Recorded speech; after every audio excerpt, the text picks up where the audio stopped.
Hello, internet friends, and welcome to episode number 196 of this show on the internet called Final Boss TV. I am your host of said show. My name is Adam K, aka Bay, and today is the Assassination Rogue show, or the Poison Boy, or Bleedy Lad show, or the Sin Rogue show, or the my favorite, it's the Sassy Rogue show. That is the name I was told a while ago that was trying to get trending within the Rogue community. It's called them Sass Rogues.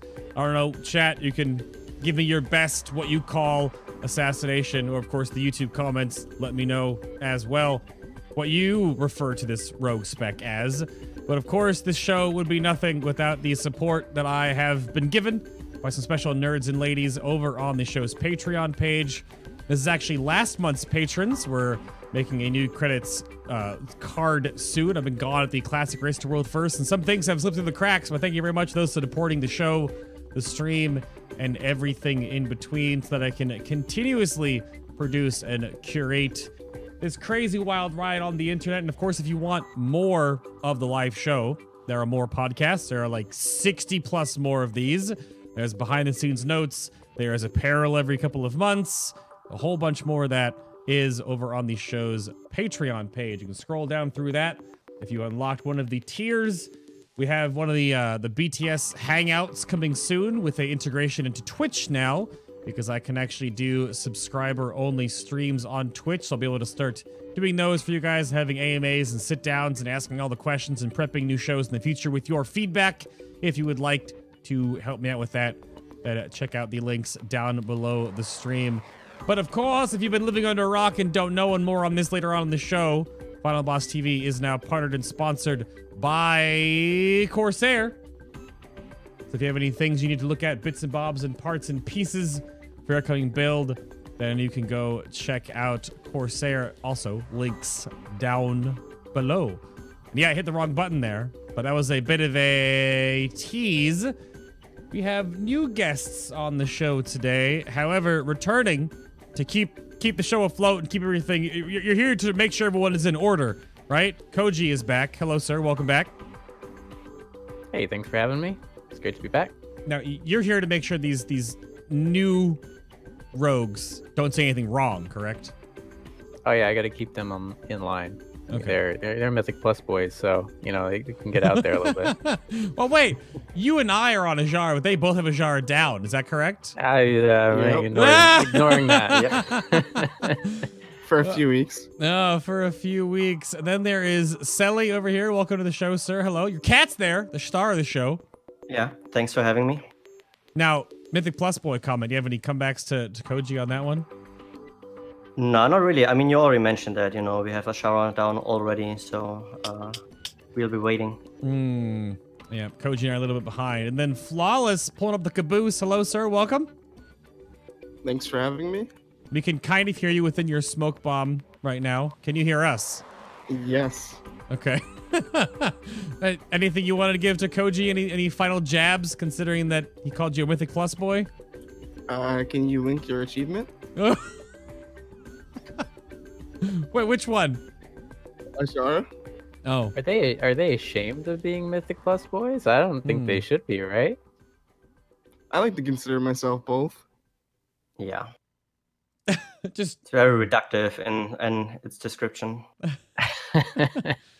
Neither of you did anything with the MDI though, right? You just push big keys, but you haven't made that big jump to do the MDI? Flawless, or not interested? No, I just don't really want to spend hours and hours in dungeons practicing.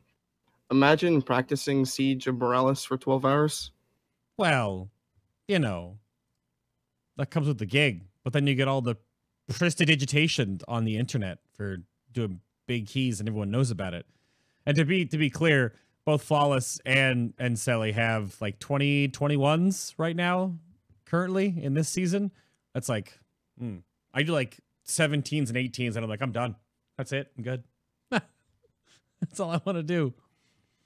But Yeah, I haven't done too much this season. I think I've done a lot higher in the previous ones relative to the top. But yeah. Well, we'll go back to you, Mr. Caboose, Flawless. What do you do in this whole corner of the World of Warcraft? How long have you been doing said dabbling? Have you always played Rogue? I've been playing Rogue since the end of HFC, so quite some time. Not as much as some other people. I kind of just fell in love with the spec from there, or the class. Okay. And then we talked about this before the show started, but you would consider yourself a bit of a rogue guinea pig, is that correct? Yeah, I consider myself that. Fair enough. And Sully, what about you as well? Also, half of the fresh meat on the Rogue show today. What do you dabble in World of Warcraft? How long have you been part of said dabbling? So basically, like high-end PvE is what I'm mostly interested in. I used to play a lot of PvP like 10, 12 years ago in TPC. I've been playing Rogue since release of the game, basically. Then played some arenas, but always enjoyed raiding. Like the team effort is very nice to overcome like certain obstacles as a large group. And then yeah, that stuck around. The PvP thing hasn't. And now I basically focus only on M+ and on raiding. Are you playing Rogue in Classic right now? No, I'm actually playing Warlock because like I felt like I already played Rogue in Classic, so why would I do it again? And yeah, so branching out a little bit. Don't want to overdo it. Rogue Turncoat. Flawless, are you playing Classic at all right now? Are you playing Classic Rogue?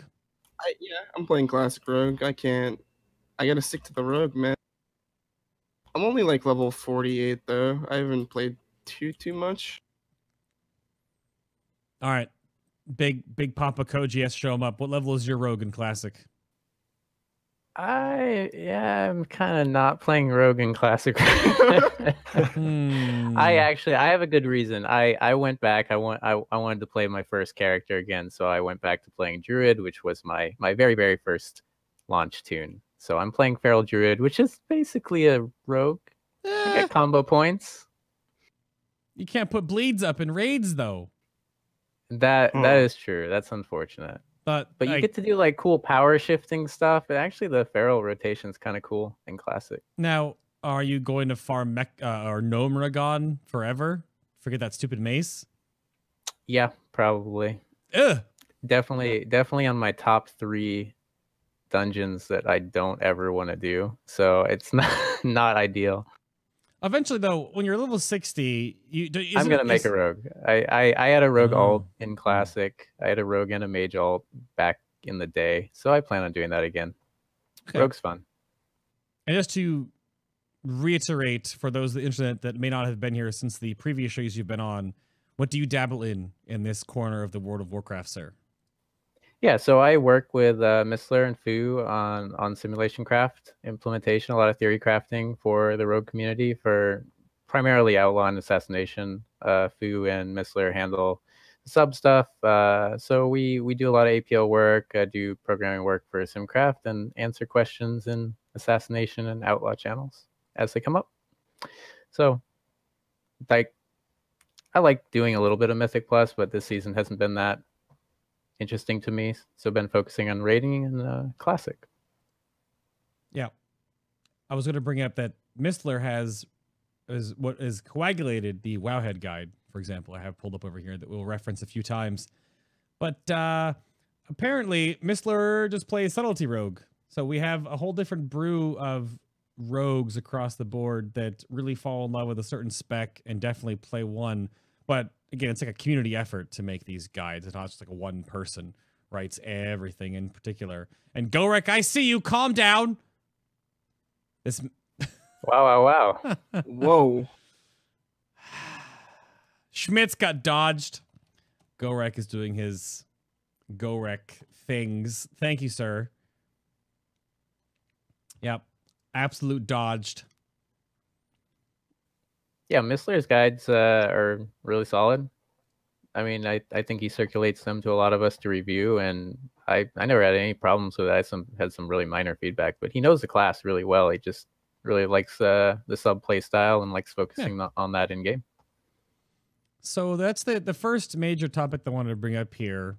Play styles and the difference between people. And Schmitz had evasion up. There we go. The Twitch Prime is there. Speaking about Assassination Rogue in particular, there is this. We talked about it before in Legion. We talked about the overall Rogue show, and now that every single spec gets their own show, the opening bit is that you either are a poison boy or you're a bleed lad, because there's like a bleed build and a poison build within the architecture of the Assassination Rogue. And it's kind of this spec that has a bit of an identity crisis where Blizzard wants you to have a little bit of both, but then you basically have to go like all one way or all the other way, which I don't know if that's evolved or changed at all. We're currently sitting in BFA and patch 8.2. But Koji, going back from like the journey of the Rogue, and you'll all be able to weigh in on this, is there anything that you think of in the good, the bad, the ugly of how the Rogue has went through? Are there iterations in the past for Assassination that have been better than what we currently have? Is this current like bleed versus poison hierarchy good for the Rogue, or just scrap it, Blizzard, just stop this nonsense? What is your thought on the dev journey of the Assassination Rogue? Yeah, I mean, I think the overarching theme is the dot spec. So, you know, they tried to integrate both bleeds and poisons together, which I think works in general. There have been these different periods of time where Exsanguinate versus Toxic Blade has been a thing, especially towards the early parts of BFA. You could really make Exsanguinate pretty strong, mostly because of the weird snapshotting behavior of the haste. So if you used it with Gale Color's boon, you could snapshot the haste over the whole duration of the Exsanguinated dot, which made it really strong when Gale Colors was like the go-to trinket. Now that we're kind of moving away from that and the raid trinkets are really strong, that's kind of fallen behind. And also a lot of the new traits and new essences don't really have as much synergy with the bleed build at all. Whereas Toxic Blade buffs a lot of the strong Azerite traits like Double Dose and Twist the Knife, and has a lot of interactions with other things. So it's just more flexible. It's kind of weird that we have to choose between both. I don't think it quite works. I think they maybe had a better idea going, like earlier towards Legion when they were experimenting with other types of poisons other than just having deadly poison. I think maybe it was a more interesting distinction to make, but now it's not quite as big of a deal. I'm pulling up the Azerite traits here in the Wowhead guide as well, just to sort of go on. I know I've seen, is there like a, you have your how many? Up to 3, at least 1, up to 3, up to 3. 1 if engineer, up to 3, up to 3. So there's a lot of stacked. You only have 1 1-point wonder, maybe 2 1-point wonders. This was back in the day with Laser Matrix or Archive, but yeah, I guess it's tough because we're sort of not able to. We are spec'd based off of Azerite traits now because there are tier bonuses essentially, right? And that's sort of how the game was back in the day. In previous expansions with tier bonuses, every tier you might sort of change your build, and depending on when you caught shows at Legion or Warlords or MOP, depending on what spec was prominent based on what tier bonuses was the best, and if you're like 2 and 4 piece bonuses or 2 2 and 2, which we saw Hunters do last expansion or some wackiness, that sort of does determine your build. But yeah, I mean, even nothing personal you can stack if you have it available. It's actually a pretty strong trait, even for ranks 2 and 3 for Toxic Blade builds. I mean, it's not ideal, but it's still actually pretty strong. But that's still poison focused again, right? Yeah. So is there anything, how about Selly, anything what are your thoughts on the dev journey? Because you've been playing since the beginning for Rogue. You didn't have any kitty cat stuff first. You were just Rogue all the way. Yeah, I actually don't even remember Assassination all that much, like going back into Mists or Warlords, because I think Combat was just the dominating spec there.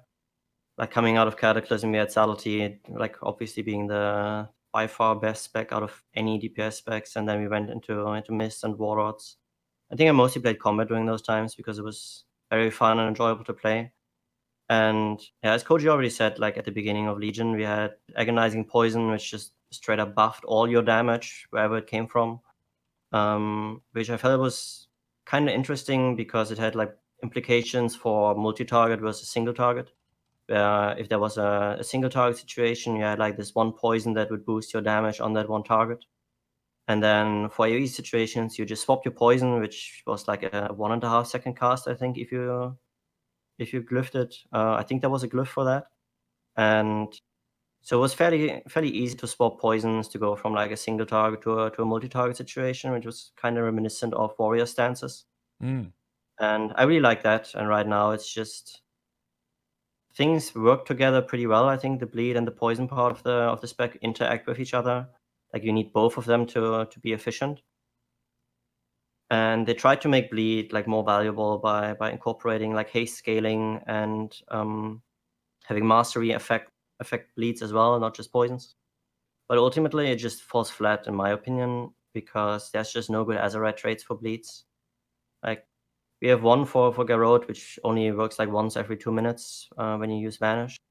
And other than that, there's no Azerite trait that really boosts your damage significantly enough for Exsanguinate or the bleed build in general to just be a good choice.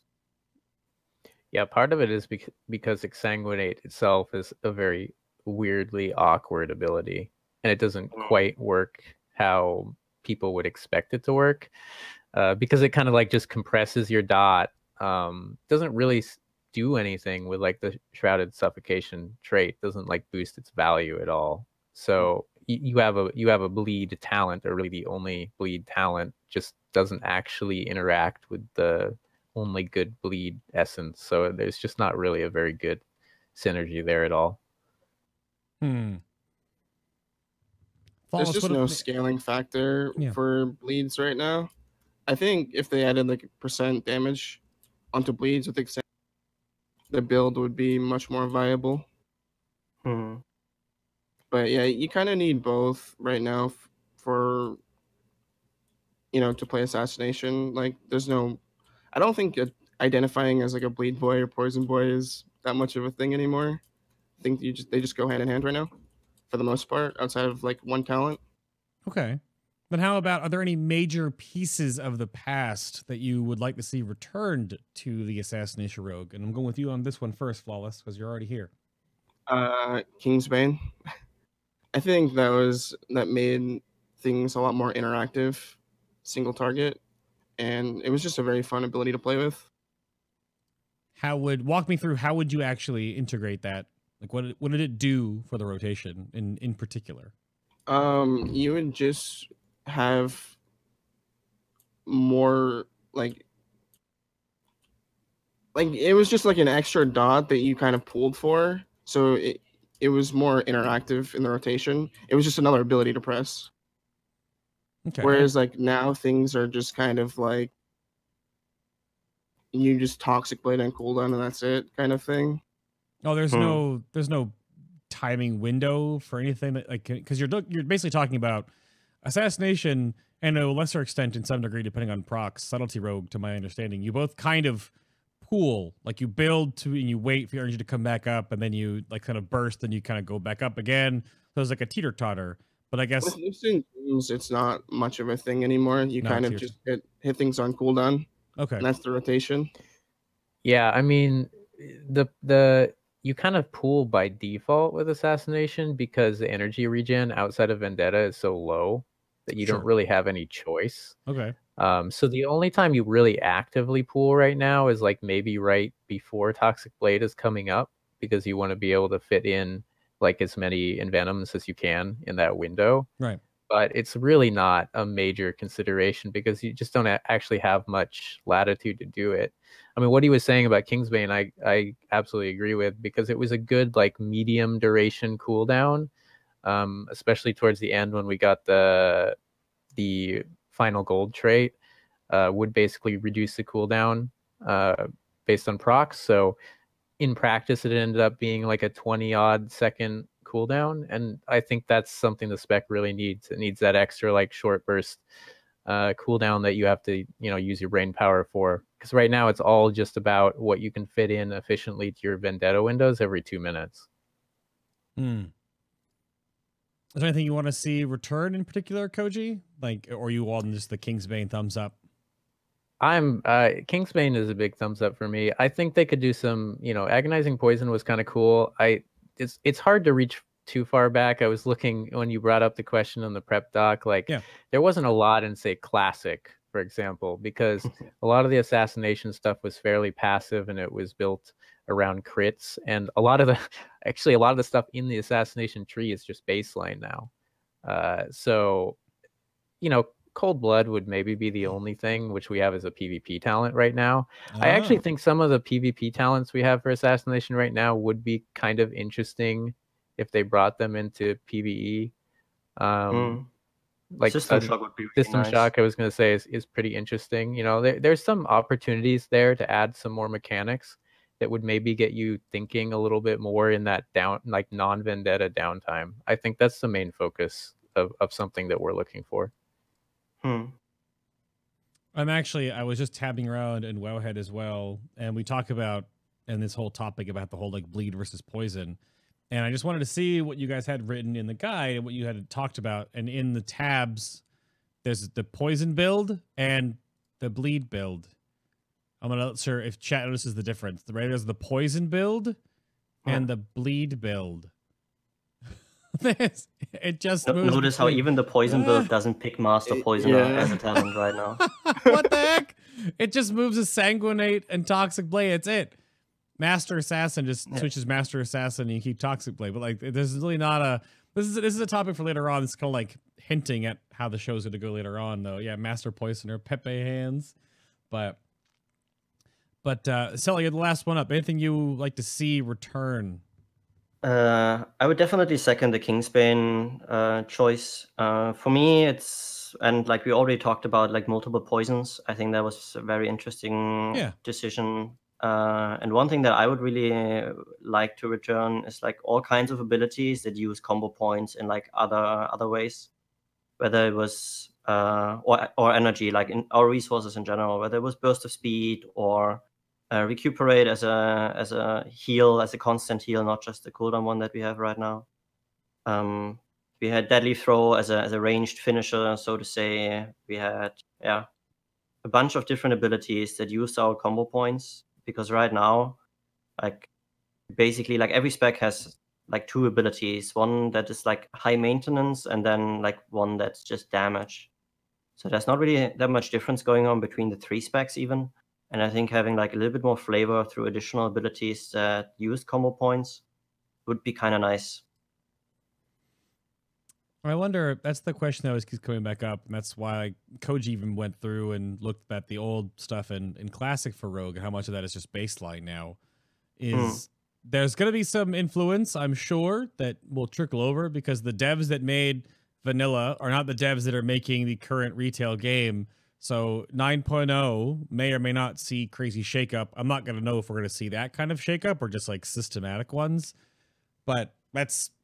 BlizzCon is what? How many days away? 47, 46 days away. We'll find out, because we're going to know about 8.3. We're going to find out about 9.0. We're going to find out about a whole bunch of stuff. And this expansion, as the wind always sort of starts to pick this up on every BlizzCon, or at least in case every other BlizzCon, as they have now been historically, every other is a WoW BlizzCon. We're going to know where we're going next year, because the next expansion, although it's still kind of far away, it's next August. Everyone keeps saying it's so soon, but that's next August is 9.0, most likely. How about, though, any parts of the Assassination Rogue right now, starting off with Flawless again, that you would like to see just go poof, gone? Is there anything you would totally go away? No reason to have it. I don't think there's any particular thing that I would get rid of. I think if I was to absolutely choose one thing, it'd probably be Poison Bomb. But I think right now the spec just needs to... You need to add things, not take it away. Why Poison Bomb? You don't like the... What chance is it to... 4% per combo point to smash, so 20% chance, 24% chance? You know, you don't like RNG elements on a huge portion of your damage? You don't like that? No. I just wondering if that's what I'm picking up what you're putting down here. You mean, or You like it when it's the combo point that you finish on, and as the mobs move, your poison bomb drops, and the mobs are transitioning to the next. Yeah, there they That's go. great. There When goes I'm my in hero. Mythic Yeah. Plus, we pull big and it's all grouped up, and then he has to start kiting, and I get a poison bomb proc. It's the worst feeling. I'm still. I said this on the last show. I'm convinced that tanks purposefully monitor poison bomb procs because guaranteed tank movement as soon as that green circle goes down. It's gotten a lot better though, I would say. It is compared to better. Legion. Like higher proc chance, lower damage, lower duration, and it's just less. It makes up less of your overall DPS, especially on single target. It's definitely better than it was in Legion. In Legion, it would be like around 10% of your overall damage on single target, like varying on RNG. But now it's just like it's a lot less, a little bit more consistent. But if I was to choose one thing, it'd definitely be that. I think the spec just needs to add more instead of take it away. Okay. Yeah, I agree with that. I think it's less that poison bomb is a problem right now because I think it is a lot better than Legion with the higher proc chance and lower duration. I think it's more like it feels weird that the other AoE options on that tier, like Hidden Blades and Crimson Tempest, aren't very good. And there's really not any major situations where you would consider taking them over Poison Bomb. And because Poison Bomb is just completely passive, there's just no gameplay there. Like, it's great when it procs a lot, but you have no control over it. And it would feel so much better if, like, you can keep your your holding for Hidden Blades, right? For some big damage spike on ad spawns or something like that. I mean, it would be cool, but it's just not tuned aggressively enough right now. Yeah, Blizzard is very keen, which is why I wonder if this talent mastery system, right, the MOP talent rows, are actually going to go away in 9.0, because it's very much that the left column in any spec, Blizzard wants this like super passive, easy to play style. But as more and more people and are just like spreading their opinions upon this out into the webway, a lot of that like just super passive gameplay is not very fun for many players of this game. And the whole left column, if you take it all, is just all passives normally for as so many specs. And it's like the easy tree. But again, BlizzCon soon. Is soon. I think there's one thing that I would like to see at least a little bit tuned down for Assassination, and that is like how important Vanish is as a DPS cooldown. Oh yeah, this one again. Compared to the other two specs, it's still a DPS increase to use it, but like if you hold it because you want to have this reset for some reason, whether it's to pull mobs away so that your group can pass in a mythic dungeon, and then you vanish and you get past the mobs yourself. The other specs can do that without like giving up a lot of their DPS, but as an assassination rogue, like it's always a pretty significant loss, especially on multi-target. Not having Vanish because you need to save it for a skip or something, that just hurts. And in general, like I was never a big fan of like utility abilities being part of your DPS, whether it's a demon hunter who had to fell rush around for momentum, and like in this case with rogues, like Vanish as a DPS cooldown. We used to have Tricks of the Trade as a DPS cooldown. Like that was weird. And yeah, I would like to see that a little bit toned down. I don't know how, honestly, but that was even if there's something, then yeah. That was even something that Koji and the Rogues brought up in the Outlaw show, is that because they can get True Bearing and get cooldown reduction on Vanish, they get more of that slight DPS cooldown as their utility ability in the rotation. Maybe that's a very rogue flavorful thing, but for Outlaw, it's actually finally fallen out of the rotation. I think we determined a couple of weeks ago that it might actually be a DPS loss to Vanish mid-fight because Ambush is so weak. Which is, honestly, it's great. Like, it's what he's saying is absolutely true. Like, there's a lot of freedom when you're playing Outlaw to use Vanish to drop aggro, to save yourself, to maybe, like, detarget yourself for a mechanic, something like that, where that's really useful utility. Yeah. And you absolutely can't use that with Assassination. There's no way. You lose so much damage in your vendetta cycles for dropping Vanish or at a different time. Plus, it's always going to be on cooldown anyway, so it's unfortunate. I agree that I don't really like how that feels, but it's hard to balance that really. Unless you bring Mythic Plus into the discussion right now, because then both become a huge thing. And the question that my Discord was going to ask you is, how do you feel about being forced to play Outlaw? But apparently you've got big keys done on every rogue spec, so it's not just Outlaw. Maybe different in the MDI meta. But the first question about this Mythic Plus discussion is, how do you nerf rogue utility to bring them back in line with other classes in the Mythic Plus environment or in raids? Because you were even nerfed going into this expansion. Feint was nerfed. You had Cloak of Shadows that was nerfed, but they gave you back Shroud, and then obviously Outlaw Rogue's prevalent, huge, ridiculous AoE, but that's been nerfed twice now.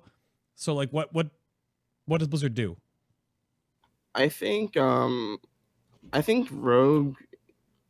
survivability is fine right now. Like if you compare it to DHs, where Blur is a 1 minute cooldown, it's one of the strongest defenses in the game.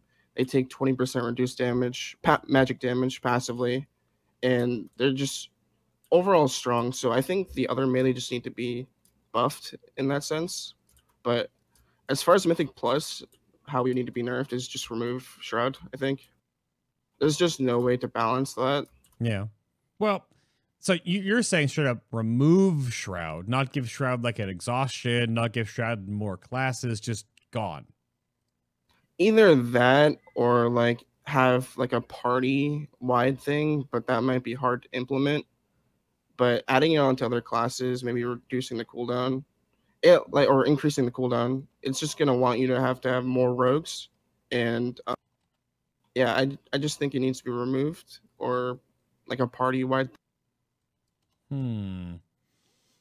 I think like professions are a good solution to that. Like professions have fallen so out of focus, and I mean we have the engineering commodores now that provide something like that. I think in terms of like all utility, professions are a good avenue to reintroducing them and allowing like more classes or like every class to have access to at least some utility. I remember we used like in Legion there was this one trinket, like the gnomish cloaking device that was used by tanks or other classes because it was basically like a shadow melt. Even though it was super low eye level, but the utility was so strong. And I think like giving engineering something like a mass invisibility, and as you suggested, Bay, with the exhaustion debuff, so you don't stack people, or like only one person can use it. So you have access to like a Shroud once every 10 minutes, for example. If you mess that one up, okay, then you got to pull the trash anyway. Yeah, I think that's a good solution. I don't think nerfing utility is the way to go. It's just it needs to be accessible to more classes. Mages already have mass invisibility in PvP. They just don't have it in PvE. Yeah. Just as an example where, like these types of abilities should just be available to more classes and not remove them from the game just because they're so useful.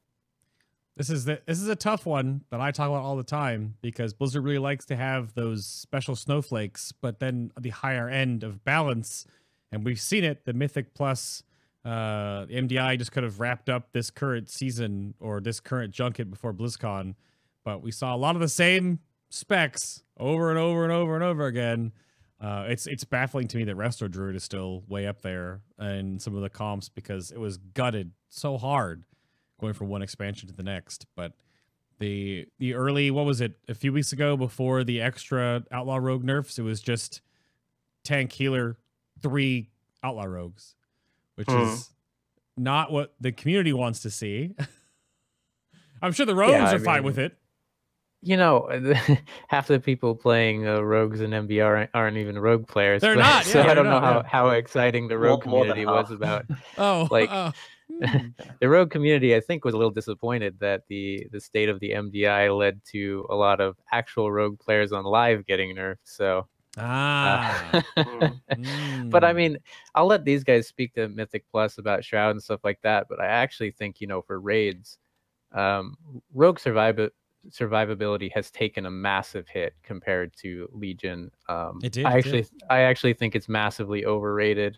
It's like the biggest secret about rogues right now is they actually aren't that good at surviving unless they play really well.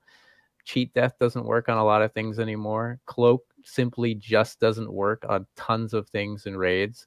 Feint is like 50-50 if it actually works or not. Every encounter, like every encounter you get into in a raid, you're like, okay, I'm going to test Feint on everything that seems like an AoE ability and see if it actually works. And like, for example, like Arcing Current on Orgazoa. It's an AoE. It hits everybody in the raid that has a debuff. Doesn't work. Just doesn't work. So which means we have no real survivability cooldown on those fights unless you spec out of cheat death. So it's a weird situation where we can get into, evasion doesn't work on anything in raids really anymore, which means that assassination rogues actually don't have a generic cooldown. When Feint doesn't work on things, you're just at the mercy of whatever. And I think Flawless mentioned, I think, that, like, for example, some classes have a lot of passive damage reduction for, say, magic damage or things like that. Yeah. Rogues don't have that either. So you can get trucked pretty easily by a lot of these abilities if, like, Feint doesn't work. It's in terms of like damage taken, I think Rogue is up there with Hunter and like enhancement shamans who at least have like a survivability cooldown. But fast is just immunities, and if those don't work, then there's no mitigation whatsoever, unless you keep spamming Feint with like the talented version of it, which, to be fair, is still pretty good. Yeah, it's crazy. Yeah, elusiveness is it's a pretty solid thing. It's really the only way for us to get a generic mitigation cooldown, and it has been used on a couple encounters by some high-end raiders. I think it's becoming more common, but giving up cheat death is also difficult. Yeah, it's just wild. Rogue was always this very elusively slippery kind of almost PvP oriented class for the earlier parts of the game, many expansions ago. And it's weird to see that a lot of that is still very prevalent today. But you bring up that, like Flawless said, that he thinks Rogue's survivability is finally in like a place that feels like fine. But you have cheat death, you have Feint and elusiveness, you have evasion, you have your Estus Flask now, you have there are more tools. Like I'm a shaman and a demon hunter, and yeah, I have one immunity, sort of. It's not actually 99% DR. And then I have blur, and I have self-healing, but I only have 2 abilities. And as a shaman main primarily, I have 1. Or I've improved death, right? So it's funny to see the arguments that come up when you have literally, and Sally, you brought up Hunter. Hunter has an immunity that also doesn't always work on things. Deterrence is like, I may be dead, right? And then they have Feint nonsense a little bit, and they have 1 little heal. They have like a built-in health stone. So it's tough. Yeah, Hunters have it the worst. Yeah, it's where Blizzard, there was someone that made this giant chart going into BFA of all the different survivability tools like across your entire class and or spec. And there are some classes out there with like 1 or 2. And then Rogue still had like 5. But it's weird that they've they've forcibly made some of them not work. Yeah, and that's where it gets really binary. Like on a fight where Feint and Cloak work properly, Rogues have amazing survivability. And then on a fight where they don't work, Rogue has no survivability benefits whatsoever. So it's like, it's really extreme. And I know people in chat are very salty about when it does work. And Cloak can be super strong. And it's probably more strong in Mythic Plus because I think it works on more things than in raids where they're purposefully going in and turning off a lot of mechanics. But there are just a number of fights where Cloak doesn't do anything in raids. And, I'd rather have Blur than Feint, to be perfectly honest. But,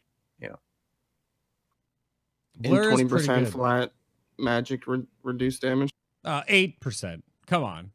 20. You madman. Well, I guess when you factor all the versatility we stack right now, okay. Yeah. I've got like 18% verse, so 9% plus my passive. Yeah. Okay. I'll give that to you. I think the The thing that bothers me with Feint in particular is just that it's so inconsistent on what it works on. Like there's Right, that's what I mean. Yeah, like it's an AoE ability, it's a ground effect on the floor, and you step into it and Feint doesn't work, and then on the next boss it's the exact same mechanic and it does work. I think that's like having to experiment on like what your survivability works on is a little bit annoying in like a progression rating setup. A big mechanic example of that is Crushing Doubt from Crucible and Cabal. Originally, Feint didn't work on that, and they hotfixed it, didn't add it in the notes, to where Feint now works on it. And I just find it interesting that the original iteration of Feint not working, Rogue felt hopeless on that fight. And then you add us being able to Feint it, and we're suddenly like one of the best.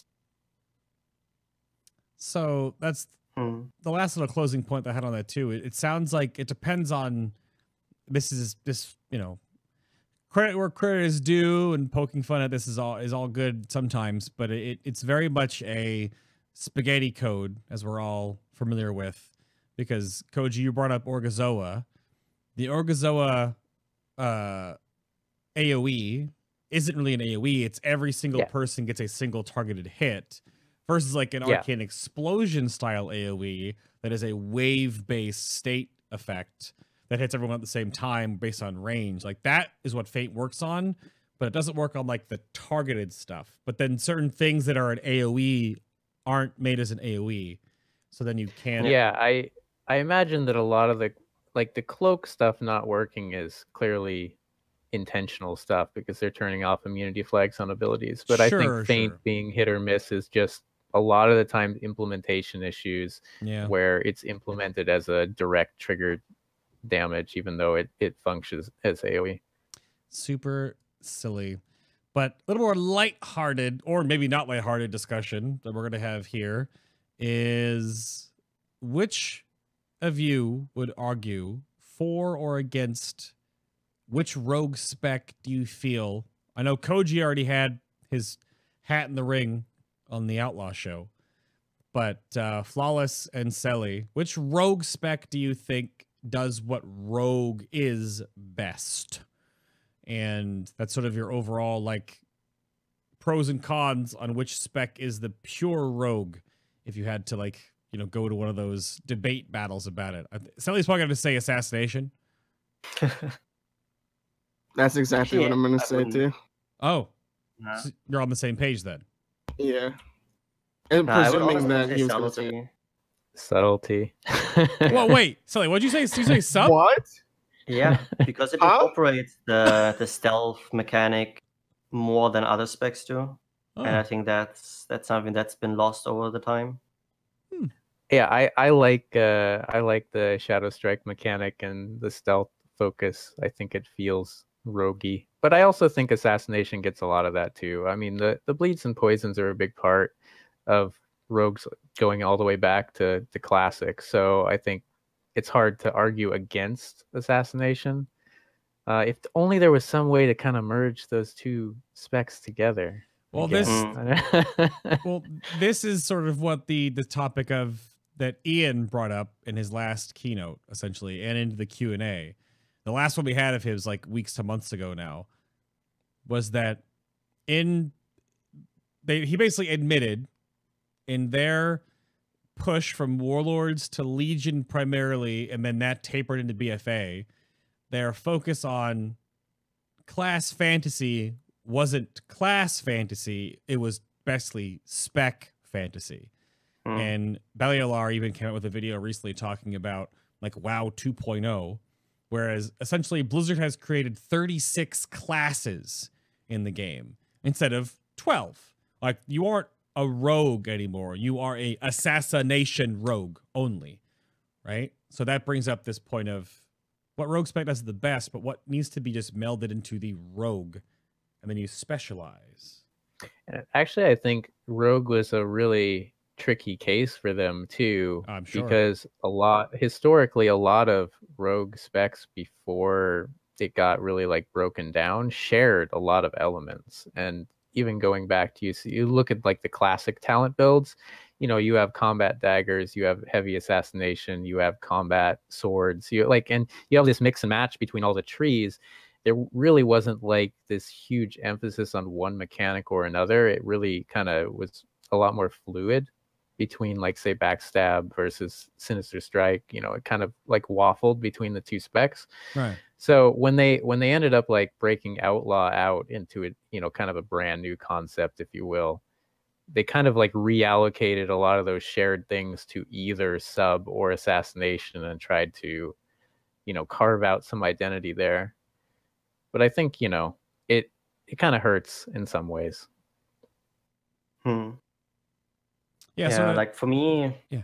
what makes or breaks, or like what I always think about when I think about Rogue is just the original description, where you build combo points to then unleash them for like big hitting abilities or for big finishes. I think that is something that's been lost for Outlaw and Assassination both, really, and I think that's what's still around for Subtlety, and I think that's what I miss the most. It's just building combo points to then do something significant with those combo points, and I think that's not really the case anymore. For Assassination, you have like an Envenom that doesn't really do that much damage unless you boost it up with Azerite traits.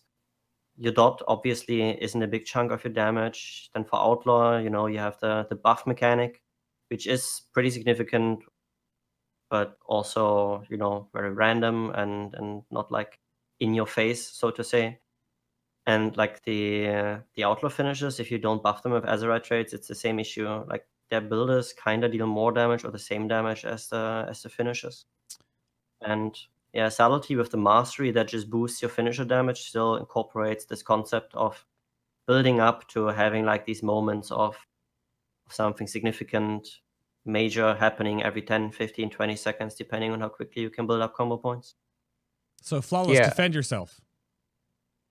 When I think of Rogue, I just think of bleeds and poisons, just back in vanilla, and that's kind of why I picked Assassination. And like Koji said, it's kind of hard to argue against it. But yeah. The poison part is definitely true. Like having poisons in all three specs would be like, I miss that for sure. Yeah. Definitely one of the subtexts I have for the second half of the show is, do you miss making your own poisons? Because only Assassination has poison now.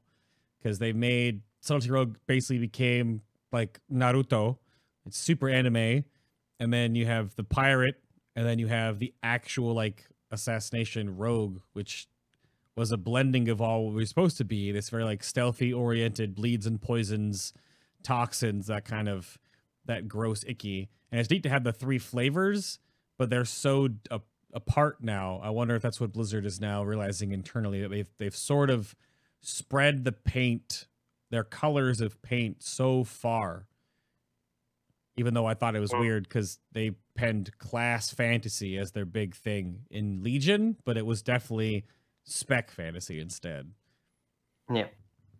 And then the follow-up question on that one, then, Flawless, because this was what I was putting you on the spot about, was what do you think is the core problem with Subtlety Rogue then? Because why does it only get seen in these very niche situations? Or is that fine when you're a pure DPS spec that can go between all three different playstyles? Even though you need different Azerite now and different weapons, all this other stuff. But anyway, do you have I don't even think that it fulfills a niche anymore. I think it's kind of ahead of other specs on priority target damage, presuming that there's 4 or 5 plus targets at all times, and it's hard to replicate that scenario all the time. But even if there is, the damage on priority target is just kind of underwhelming. And the problem that it has in Raid right now is that you just need high uptime on the boss, and as soon as you have to get away from the boss to do any sort of mechanic, your damage plummets, and that's a big problem with sub. Yeah, I'd also say sub execution can be kind of tricky and like micro heavy because you have these like mini cooldown cycles. Yeah. And if you aren't executing those cooldown cycles in like a really tight way, you lose a really large amount of damage. Like that's just the core of the spec, which I actually think is really fun. I was playing sub in Oldir initially until it got nerfed really badly with the trait nerfs. But it's definitely like a high risk, low reward right now, and that's really the main problem. Is the uptime issue that Flawless mentioned is definitely the most prevalent with sub.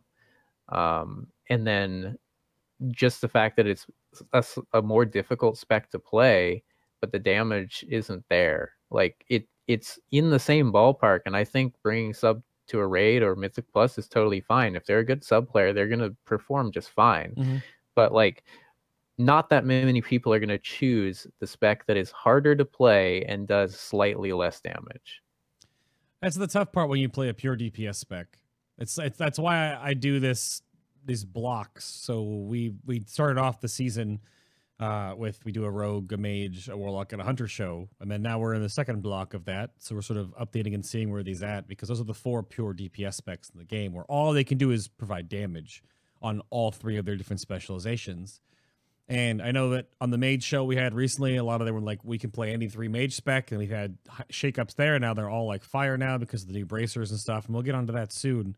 Warlocks, I've been told, are pretty all like, depending on the encounter, you can play whatever spec is the best. I know Destruction's a lot of the places right now. Demonology peaked on Mythic Zakul, like way up there. And then there's Hunter, which has a bit of an awkward back and forth.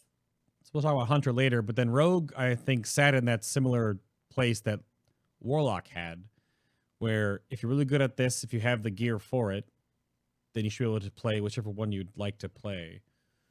Like, I think Blizzard compartmentalized like different parts of like what any spec can do well and like weaknesses and strengths, and like gave one of them like to each spec basically. I think at the beginning of BFA we had like Assassination was very centric around the idea of doing sustained DPS, whether it was on AoE or on single target. Mm-hmm. Then you had Sality, which was obviously very burst and Proudy target damage focused.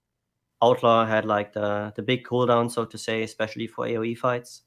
And like just by looking at the toolkits of each spec individually, you would think that it was really just depending on the encounter, you would swap the spec to whatever was right.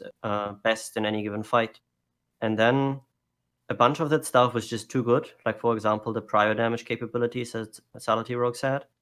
And then they nerfed that one, and that kind of removed the spec like from the radar entirely.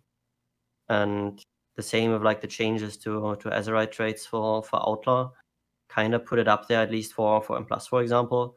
And just one tiny change, one introduction of one trait just made it so much better than any other option. So it wasn't about like picking strength and weaknesses anymore, depending on what your group, like dungeon group or raid group, needed or wanted. But it was just like one spec being pretty much always better on like for basically the entire tier. So yeah, we started out pretty well, and then they kind of removed more things than they needed to. Right. Well, Sully, I'm gonna have you follow that up then. How about, despite the back and forth you may have in the community about what was good, what was changed, what was taken away, whatnot, there's obviously a lot of bonuses and plus sides, I would imagine, hopefully, depending on things you've lost from Legion and those oh yeah moments back then, which many people now are harkening all the way back to like Mists of Pandaria having like the best class design, which that's hard to say. It's very subjective. But in particular, what is your like, oh heck yeah, like what's a moment when you're playing Assassination that things line up properly, like the right moment in time? Like what's the moment that makes you like fist bump to yourself mentally? Because obviously you don't take your hands off the keyboard because you don't have time to. Maybe you do, I don't know, maybe you have enough time in your pooling phase. But what's your like those big moments for you playing Rogue? When everything comes together, when everything crits. Like, since the combo point generation is based on whether we crit or not, if everything crits, your burst window lasts 30 seconds, and if it doesn't, it's over after 15. because you already ran out of energy. So if everything crits, like the deviation, like what's your best opener, what's your worst opener, is really huge. So obviously, if you get like a really good opener, that's just carries you throughout the remainder of the fight, I would say. So that's definitely on top there. When every single M&M, every single mutilate gives you 4 combo points, and every M&M crits, then you feel good about the try, and you know it's not going to be a kill try because you would have a good pass. Well, but in some way it goes back to what Outlaw said. It's like, oh, 5 roll on the pull, and it's a wipe. Yeah, exactly. I'm pumping. Wipe. Yep. Always. Always. Flawless, how about you? Do you have a moment playing Assassination Rogue where you like that mental fist bump with yourself? Like, heck. I think crits are a big thing, but one notable thing this tier for me was a poison bomb proc on all of the Ashara ads starting phase 2. When I got that and we wiped, I was just so sad. Because if you get a poison bomb proc on those ads, you end up doing like 600k plus to him, and it feels really good. But yeah, other than that, it's just crits. Crit in the opener is very important. Okay. That's the poison bomb on the, you're talking about the Naga lemmings that run to the middle of the room to kill themselves. Yeah. I imagine they'd be pretty good. Similar thing when you get a poison bomb proc on every single finisher, well, while DPSing the Radiance ads, for example. That's great. Okay. But I mean, beyond the DPS, I think, we were talking a little bit about the Rogue toolkit, and sometimes it doesn't work, which is pretty much the opposite. Mega feels bad. But when it does work, like, you can do some cool stuff. Like, when you see that pool spawn on Ashbane and it's way out in BFE in the middle of patches of tank debuff, and you are able to sprint over and cloak and soak it and then shadow step back to the boss and finish off your damage combo. It feels good. Anything involving shadow step going well usually feels like you did something cool. And then shadow step puts you in a void zone and kills you the next pull. So it's a bit hit or miss on that one. It's like, but when it works, it feels great. Popping Crucible killing spree was a big thing. Like Crucible on Unat with Racing Flag and Shadow Step, being able to Shadow Step over the beams was like a very good feeling. Oh, what is that? What is this? What is that? Don't tell anyone or it'll get removed. Oh, delete the VOD. Nah. I think at this point it's like common knowledge, but yeah, there's like one item that you can buy from Mist of Pandaria that lets you shadow step to it. So there used to be a toy that you could use to shadow step to it, the image of Archmage Vargov, and they changed that during Kil'jaeden progress. Yep. Because it was used extensively on Kil'jaeden to avoid the knockbacks. You can't shadow step to the turnip or the train dummy turnip, can you? Not anymore? No, but there's a racing flag from Mist of Pandaria. If you remember the Cloud Serpent, where you got the Cloud Serpent and you were flying around, and it was just like a neat tool to build like your own race track or something. But yeah, you can place that and shadow step to it, and that makes your shadow step basically a better charge or blink, or pretty much similar to a blink. And you can do a lot of interesting stuff with that, with like delayed damage instances, or just avoiding mechanics entirely, because you can literally shadow step over them, even though the ability clearly isn't designed to allow you to do that, because you always need a target. This is some Lee Sin level stuff, right? Like ward jumping or whatever it is. That's what that is. That's up there with the heck yeah moments when you avoid abilities like that and literally take 0 damage. As Flawless said on Unat, like warlocks were hailed for avoiding a lot of damage on that fight, and that's why they were so good. And no one was talking about rogues just literally taking 0 damage from the beams throughout the entirety of the fight. There's a couple of classes that can do that. It wasn't as prevalent. We didn't really notice it too much during the Race to World First, but we've heard about it post that. There are plenty of specs that can do some. Yeah, something like a talent that brought back like targeted shadow step could be pretty cool. I could see that getting a lot of use on specific mechanics or specific encounters. So that being said, not everything can be read from the Discord or the Wowhead Guide or Ravenholt, for example, which shout out to Ravenholt, by the way. Not every class spec community has a website front where a lot of your additional guides, resources, tools, and of course your blog, the Fan of Knives, is curated and updated a lot. This website's been going for a long time now. If you are a rogue and want some extra internal rogue discussions and things, of course, when new expansions come around, it's a good time to have that there. But there's a raid tip section in particular on here. But if you notice, it's not been updated in the one part of this. That's why I want to bring this up. Are there any pieces of the sassy rogue to be mindful of in either of the builds or any of these like small minutia moments that you feel as a player that aren't necessarily always something you can communicate in just like written word, I guess? Is there like there moment to moment gameplay that players should be aware of that you could share with people? I don't know who has things to share. That's like those feels moments. Like say I'll start Enhancement Shaman, clipping things, what I call the Agrimar, is when you activate Crash Lightning on ads that do not last long enough to be AoE'd, but you still get a single target damage buff from turning on Crash Lightning to funnel that into the boss. I would actually Crash Lightning on the ads that got gripped into Agrimar because they were alive for a few frames before they disappeared and blew up on the raid. But if you Crash Lightning as they get pulled in, it turns on Crash Lightning. But then you're not AoEing anything, you're hitting the boss. So there are moments like that rogues have, that assassination, little things that you sort of min-maxy or just things for players to be aware of? I'm not sure there is anything. I think assassination, especially in raids, is pretty simplistic and very straightforward. Pretty much all our abilities are on the global cooldown, whether it's our DPS cooldowns, with the exception of Vanish.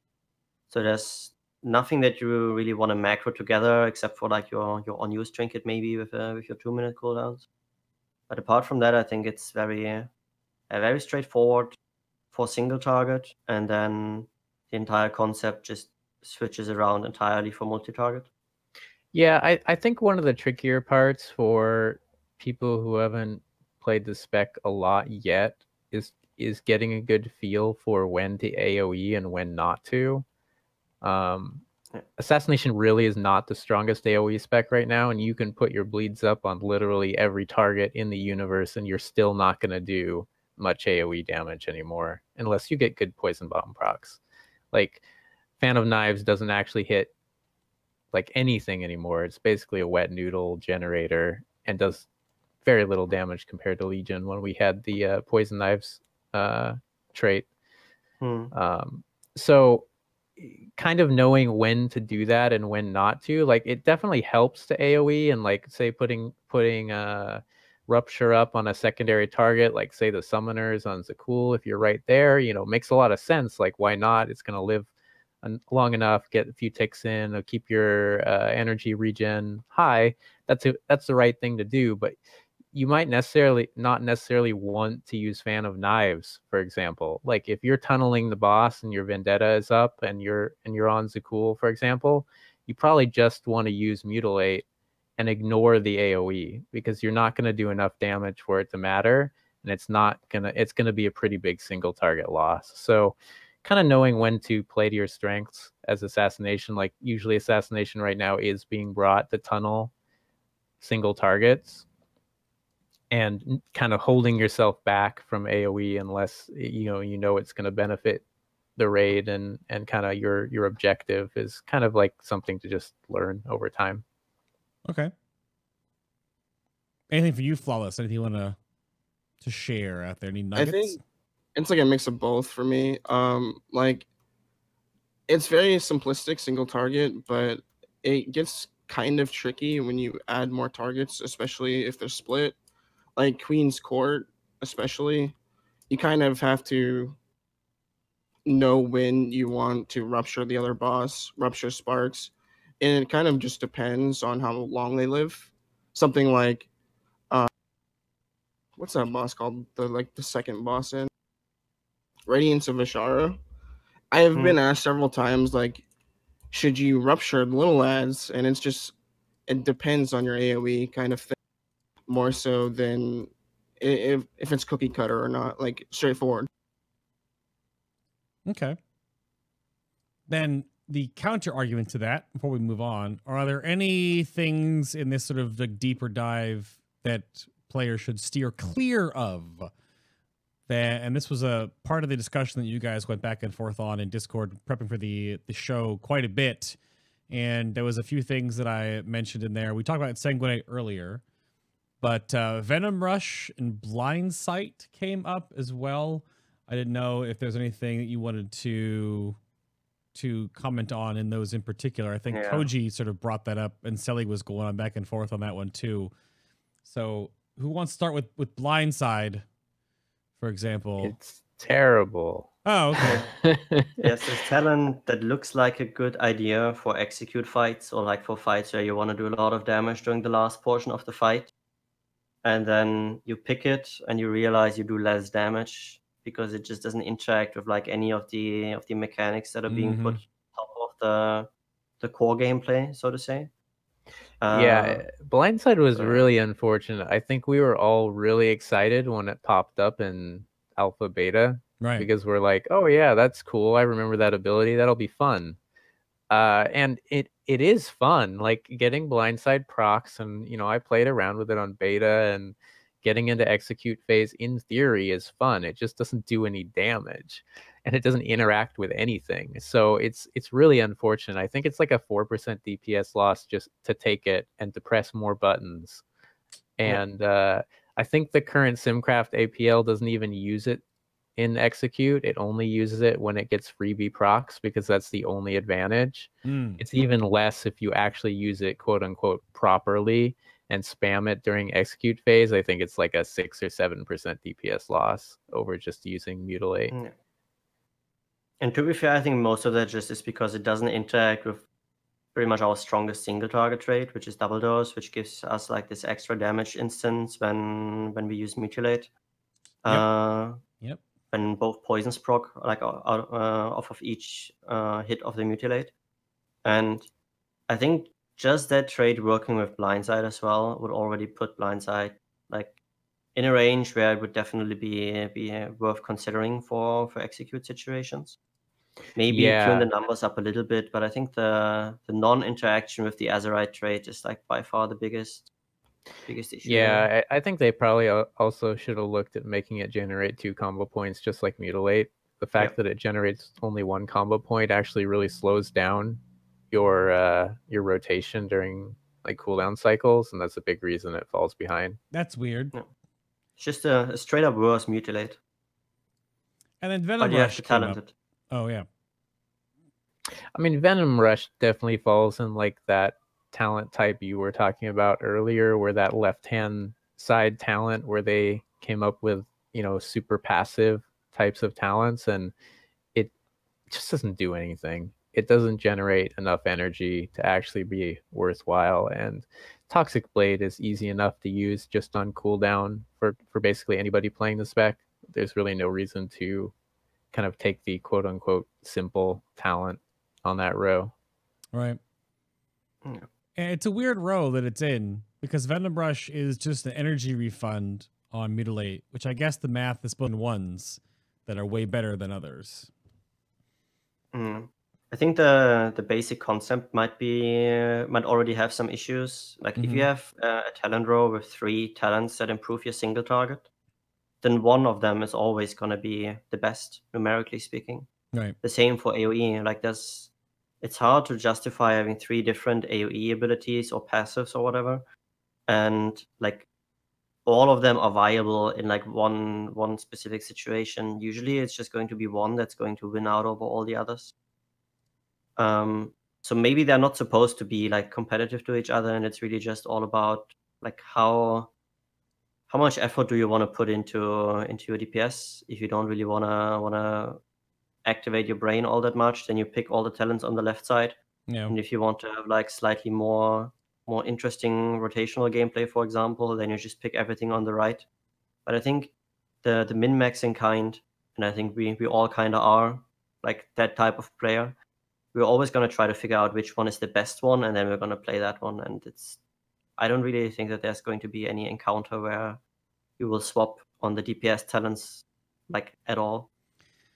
Yeah, I think Blizzard wants us to be able to curate our character and pick and choose a way to play that we find fun. But because of the content at the highest end, high Mythic Plus keys, very difficult PvP encounters, and then of course Mythic rating, it's so difficult and so highly tuned, which surprisingly, Azshara's Eternal Palace was actually incredibly well tuned, despite the fact that we were very scared in the community about how it might be totally scuffed. It was actually very well put together. We can't take all these puzzle pieces in front of us and not put together the most efficient puzzle to be able to do what is required of us as players. We can't play the stuff that's maybe fun if it's just weaker, because then we won't be contributing as much to our groups or our parties or our raids as we can be. And that's part of the problem, which is why you can't play Crimson Tempest. I mean, some of that problem also is when it becomes that the talents on the row that are the strongest are also the most generic or generically good. Like elaborate planning is a good example. Like elaborate planning is no more interesting than anything on any of the left-hand rows. It's just a passive damage increase. It's up like 100% of the time, as long as you're using your finishers, which you are. Right. It's generically better on AoE fights, on single target fights, on whatever type of encounter, it's going to be better. So, and it's kind of the same problem with Poison Bomb. Like Poison Bomb's good in AoE, it's good in single target. So we just take it. It not only is numerically the best, it's also the most well-rounded. So for us to really have choice, it has to be such that like Crimson Tempest should be the best in AoE, but it's not. So why would we ever take it? You know, like, so we get into these weird situations where I think Crimson Tempest has been tuned one time in the pre-patch, like 18 months ago. Yeah. Like it's a resources time issue at this point where you were talking earlier about how many specs there are, and then you multiply that out of how many talents there are, you know. Like if unless they want to be sitting down there tweaking numbers all day long, they're not going to get to a lot of these. Because going back what Sally said earlier, and kind of going back to what like Follis has mentioned, is that there aren't enough things for the rogue, barring any spec, to like spend your combo points on. And like if Crimson Tempest was a big presence, then you could weave that into the rotation if it was worth it. But again, going back to what I just said, you can't just pick things that are fun. And Crimson Tempest looks pretty damn cool. It's a cool animation, but because it doesn't work and it's not powerful enough, it just doesn't see use. And that's a problem with this talent calculator in general. And I think the way the game is very, very, very well tuned and very difficult at the highest end. So maybe Crimson Tempest sees plenty of play in island farming. But is that where it lives? Maybe. Yeah. So talent diversity in general, of course, you can check out the joke that I said earlier about how you have different builds as Assassination, but like not really, and nothing really changes. And that's been a bit of a way that the rogue plays. So I'm not gonna beat that dead to cloak. But is there anything else that you need from the first section before we move on and let chat have some Q&A with you? I'm sure none of you have your own viewers from chat or Discord or guildies that are ready to troll me with questions that I think are real, but aren't. But anything you guys want to add from the first section? I think Koji brought it up in the talk that we had on Discord before. It's just how Assassination has always been about like sustained TPS, and I think like the game in general has moved away a little bit from like specs that are really good at sustained TPS. So now it's all about cooldowns. We saw it in the current raid tier. Like Eternal Palace was just a tier that was dominated by classes that had 2-minute cooldowns. All the classes that had 3-minute cooldowns had like, I feel, an immediate disadvantage because the encounters just were kind of designed for 2-minute cooldowns. And I think Assassination right now is like at the point where bar maybe Fire Mages, if you get bad procs in your code, like doing your Vendetta and your Vanish going on, your DPS is just not going to be good in that pull.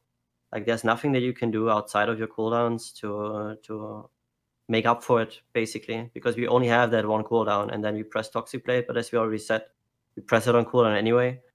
But yeah, we have that one big cooldown, and if everything goes right, you open with 120k DPS. If everything goes wrong, you open with 60, 70k DPS, and that defines most of your damage throughout the encounter. And then you're just waiting for your big cooldown to come back up.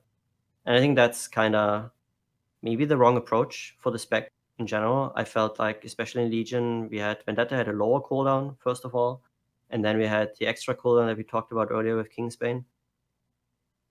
I think that was more interesting because it gave Assassination, with all the damage over time effects, it's kind of Destiny, right? For it to be a sustained DPS spec because it has so many damage over time effects. And yet here we are, and we have probably one of the strongest 2-minute cooldowns out of all classes, out of all specs. That's a very interesting take because that's exactly what Blizzard did the Shadow Priest, because they had like 80% of their damage before in Shadow form. Now out of Shadow form, it felt really bad, right? So much of the damage was caked into this rotational element of their spec. And now Shadow Priests are like 65-35% or something, where they're only, not even that, it's maybe like 55-45.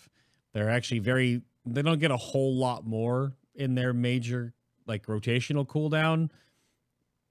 So they're kind of like flatline between the two, and they don't like that. But you're talking about how you have so much burst in your cooldowns and not a lot outside of it as being a problem. So you can see how this is a nightmare for Blizzard to figure out which specs should have, how far does the teeter-totter go in one direction versus the other direction? Where do they balance it out on how much? Again, I play Havoc mostly right now. I'm almost always in meta, so all of my damage in meta matters, and we're kind of like poo-poo outside of Metamorphosis. So that makes us very teeter-tottered towards Metamorphosis, which is maybe brought a good idea. Yeah, but you're in meta like 70% of the time. That's what I mean. Yeah. But should we be? Should we be? The other 30% is like your weird inverse cooldown period. That's right. We're like the other way around. That's when I check Twitter. I feel like I think I said this in the pre-show. Like I feel like Nighthold Havoc Demon Hunter when I played that is how I feel about like the Vendetta focus right now, where it's all about that cooldown phase, and that's, you know, it's good for getting raid spots. You know, people are bringing Assassination just to blow up ads, just to blow up the boss during some phases. Even if your overall DPS on the pull is going to suffer because of focusing on that, you just pack up, you get your trinkets all lined up, you get your coral lined up, you get your Font of Ashara lined up, you potion, you line up, you get your Toxic Blade ready to go, you Vendetta, and you go to town and you do like a ridiculous amount of like 3 million damage within 20 seconds or something. And then you go back to doing very little until that's your sort next of Vendetta. Why we got a raid spot in Zakul. We can just 2 minutes and the ad in Delirium, and that's it. But yeah, as to what he was saying, like if somehow your Vendetta window gets messed up, you get chosen for a mechanic or something like that, you just like rip. You just give up, slug out, and not doing any damage. All the cooldown stacking also leads to this funny situation where having the cooldown reduced on our main ability Vendetta is a 0 DPS gain because you still want to delay it. Like Visions of Perfection Minor, which reduces the cooldown of your major cooldown, just it's a 0 DPS gain for us because we still want to line it up with like all the other 2-minute things that are out there in the game, like you know, stacking it with Fawn, stacking it with Vanish. And I think that in itself is already kind of showcasing how all this cooldown stacking with trinkets and everything can be troublesome. I think like having trinkets with lower cooldowns would allow for like, at least in this very specific case, to give us a little bit more flexibility. Okay. Yeah, it seems like every spec these days has 2-minute or 3-minute cooldowns, and they do a lot of damage during their cooldowns. There's not that many sustained DPS specs around anymore. Enhancement Shaman. Because we don't have a baseline cooldown. 90 second wolves or normal 2-minute wolves do nothing. They do no damage. They do nothing. Yeah. They're so poop. They're so poop. Give me back Ascendance. Isn't there like wolf RNG as well? Well, wolf Like roll for the AoE, wolves. you want specific wolves. Roll the wolves. Yep. That's what. They let it happen. They let it happen. So You should rename that. oh, well, that's what we've been calling it that since the BFA beta. It was like, okay, so you like the RNG on Outlaw, and I'm sure the community still loves it. Not. Let's give it to another class. Yay. You can have it for good if you want. No, thank Yeah. you. No. Thumbs down. I'm Julius Caesar right now. Get that out of here. But all right, chat, if you have questions, I know a couple of you have already posted a few questions here, and we will start weaving those in a moment. I've got some canned questions for my guests, but they can take a short reprieve from sitting here, as we've all been talking for an hour and 20 minutes, of course. But again, I want to make sure I thank you guys for tuning in today. If you miss any of these shows, they all get archived up on the YouTubes. All of the past content, the side bits and bobs, and all the old stuff is all coagulated on to my YouTube channel. So I've got the stuff with me and Mike, or I've got the Baylight section, or I've got the previous shows. They're all right there. You can go, there's, yeah, lots more. They're all aggregated into years. The seasons for my show are in years. So, of course, you can go check those out if you haven't seen any of the previous ones. Those are all right there, the world first shows. And then, of course, you can keep going back and back because there are more. This is from last year. There's 2017 in here. You can keep going back. Who's that? Kana with no facial hair? Who is that man? But all of this stuff goes back and back. If you want to see sort of the conversations that were being had back in previous expansions, then you can do so. There's a huge time capsule essentially here that is chock full on my YouTube channel. And if you're not throwing that a subscribe, then please feel free to do so. It helps me out. That's where all these stuff gets archived. But as I went over in the beginning of the show, if you have not been here in a while or have been wondering about how the show has evolved into the future here and a way to keep the show rolling as well and get yourself something along the way, I am partnered and sponsored by Corsair and Elgato. So if you're looking for any bits and bobs and pieces and parts to your upcoming build, I am putting the finishing touches finally on my huge rebuild, my office construction, my moving everything, my dual PC setup. The new PC I'm putting together is heavily Corsair inspired. So if you are looking for anything, and there is a tease that I went the other day and talked about. I have some new stuff, some new product that Corsair has sent out to their partners, but I cannot talk about it yet. They have changed the launch date, so you have to just kind of be have to wait for that one to come out. I will announce that and show it off on stream soon enough. They're actually sitting here on my desk right next to me. They, them, it, and I can't talk about them more than that, but there is something new coming out from Corsair that I'm excited to start using. So that is all. Links are down below, of course, on YouTube or on Twitch down here. And of course, Elgato is linked therein. I don't know how the Origin interaction is working. I got to talk to my partner manager there because that is now part of the Corsair family, is the Origin PCs. But if you're looking for anything in that regard, I was looking through their new hot products actually to see what that's up. There's like a new keyboard they just launched. I know this is the Mark II of the capture card. I have one of those waiting in the new build. I've got my new cases. All that stuff's right. These are just the 2 new mice they just released. My mouse is all the way down here, actually. I have the new Glaive RGB Pro that I'm currently using. Well, I have 2 of them. One for both computers, because total sellout shill mode. But you can ask Gorek in chat. He bought one of the Corsair ones, actually. Ask him how he likes that one. He tossed a whole bunch of gifted subs at the stream earlier today. I might actually want to get the ceiling mounted green screen. I'm not totally sure yet. I just like their stuff, okay? I've liked their stuff before I was even partnered and sponsored by them, so I trust it. And if you want to support what I do here, using the links down below will help support what I do here by getting something for you. That's how this symbiotic relationship works. But that is that. The first thing I have to prep here, make sure the guests are ready. Gentlemen, did any of you relog on your characters, or should I refresh your armories, or are we good to go? I'm good. Silly, you're muted. What happened? Oh, Silly was, yeah. No, I'm good as well. Oh, Flawless, come on. I'm refreshing your armories. I got had. I mean, that is more of a trans. Is that actually a full transmog though? I think everything is hidden besides the legs. So If yeah, I mean legs, if that's what to call it. So I brought this up on a previous show, and one of the canned questions I have is I talk about like their favorite skins for their artifact weapon, but then I thought like, let's look at your transmogs here.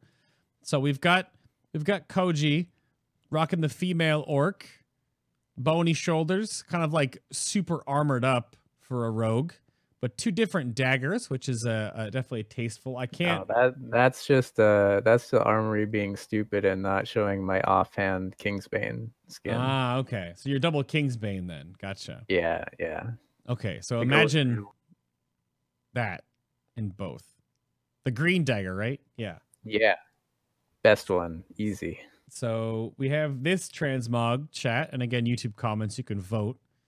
We also have Selly's female blood elf here. This is the armory being dumb. I would imagine both your weapons have the weapon enchant on them, but only one shows. Not that one, no. It's Oh. actually without, because it doesn't show on the weapon. It's like the challenge mode dagger that like has this teal glowing effect sometimes. Okay.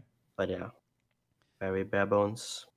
But this is a combination of sets, right? This isn't all just because these boots and gloves are from. No, that's the entire Legion Season 1 and Season 2 PvP set. Oh. Well, look at Yeah. that. All the sockets on the gear. No helm, though. No helm at all. Yes. I mean, I'm still wearing the eye of Ovenzov on the helmet because I didn't turn in the quest. So I'm still an agent of But then Ovenzov. Flawless is trying to play to the audience here, so this is Flawless transmog. Yes, that's it right there. So, I mean, sure. We found our winner. So, I mean, you get to choose who do you think won the impromptu transmog competition between Koji and Selly and Flawless. So I see nothing wrong with that. I would call it Flawless. Yeah.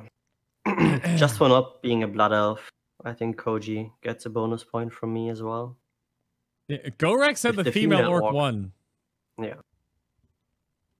I Dude, like I, that one. I really like the Mask of Artful Dodging. It's a cool mask. Mm. It's But it was a pretty pain good. in the ass to get, if I remember correctly.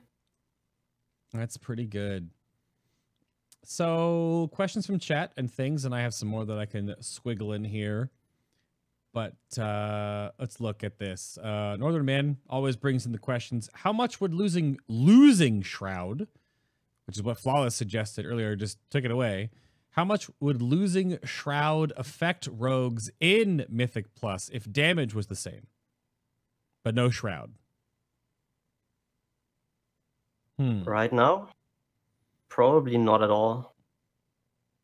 Oh, I think rogue damage, especially outlaw damage, is in a really good spot for Mythic Plus, both on single target. Outlaw single target is actually quite strong with Yeah. like the Between the Eyes build and Deeper Stratagem.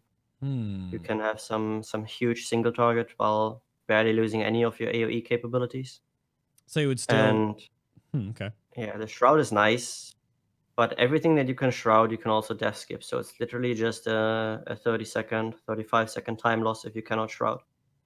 I don't think it would change what we do in the dungeons very much at all. I think like people, especially at the very high end, would quickly adapt to whatever happens without Shroud.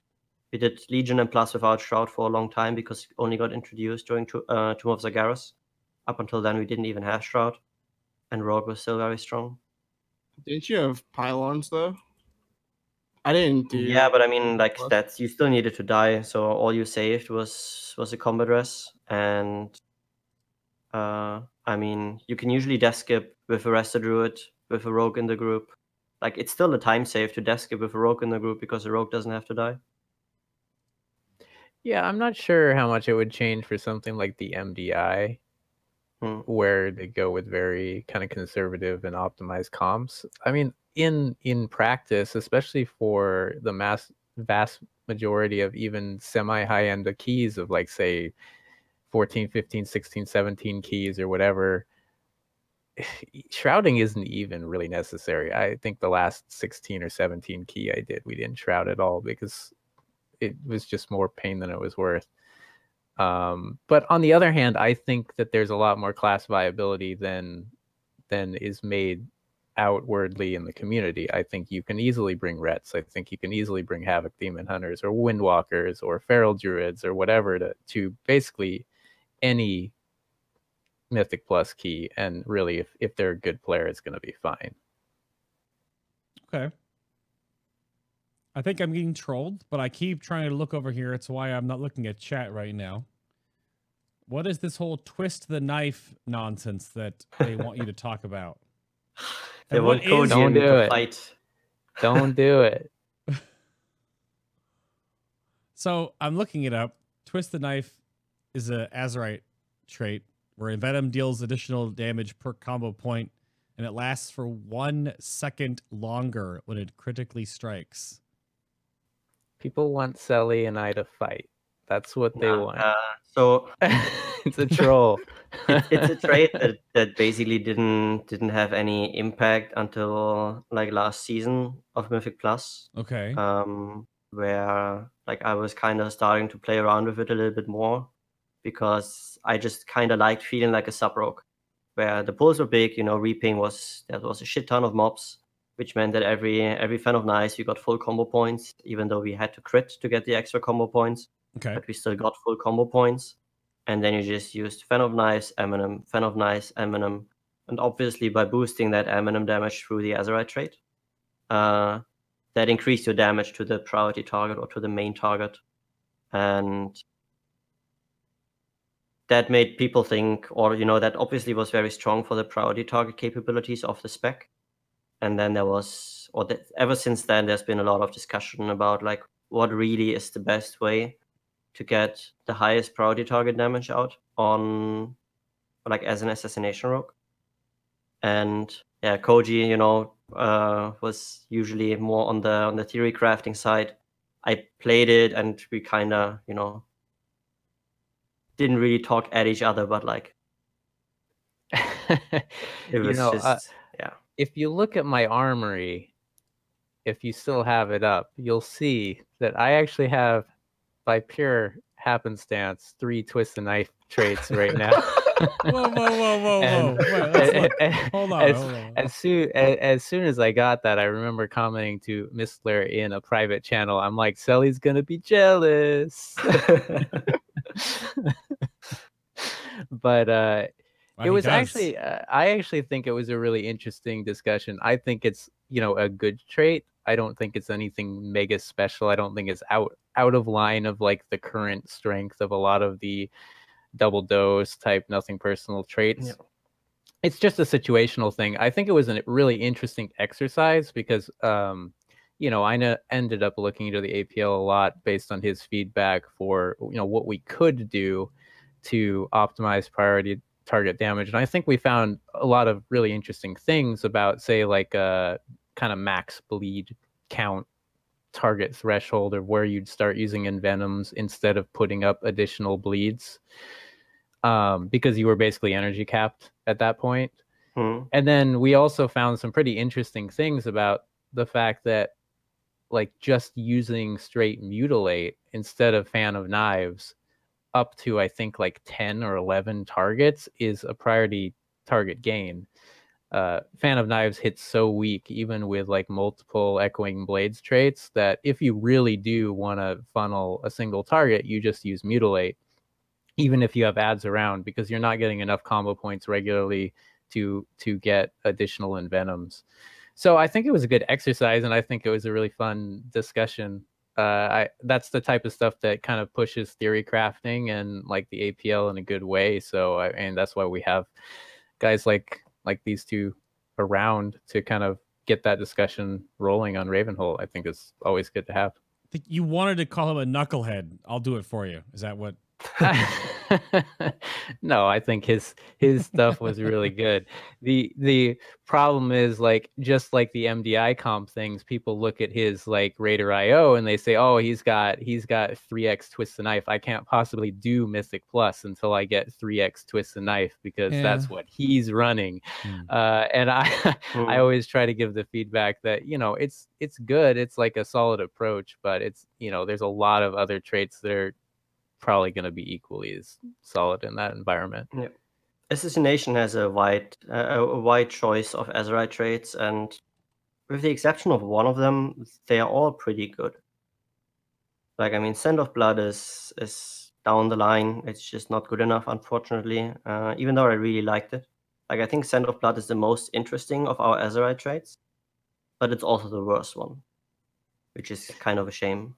Yeah, it's one that is kind of like good in theory, but in practice, it's just too awkward, and the target requirement for it to pull ahead is too high. I mean, I remember looking into it when we were doing Crucible, because I was trying to figure out, you know, is it worth running Scent of Blood if we've got these ads up in like P1, P2 for like extended period of time? And with the like average uptime of the ads, it just wasn't worth it, which is really too bad. If it's not worth it in that situation, it's just never actually going to be worth it. It has to be up on like 3 or 4 targets, like 100% for it to pull ahead of anything. So how about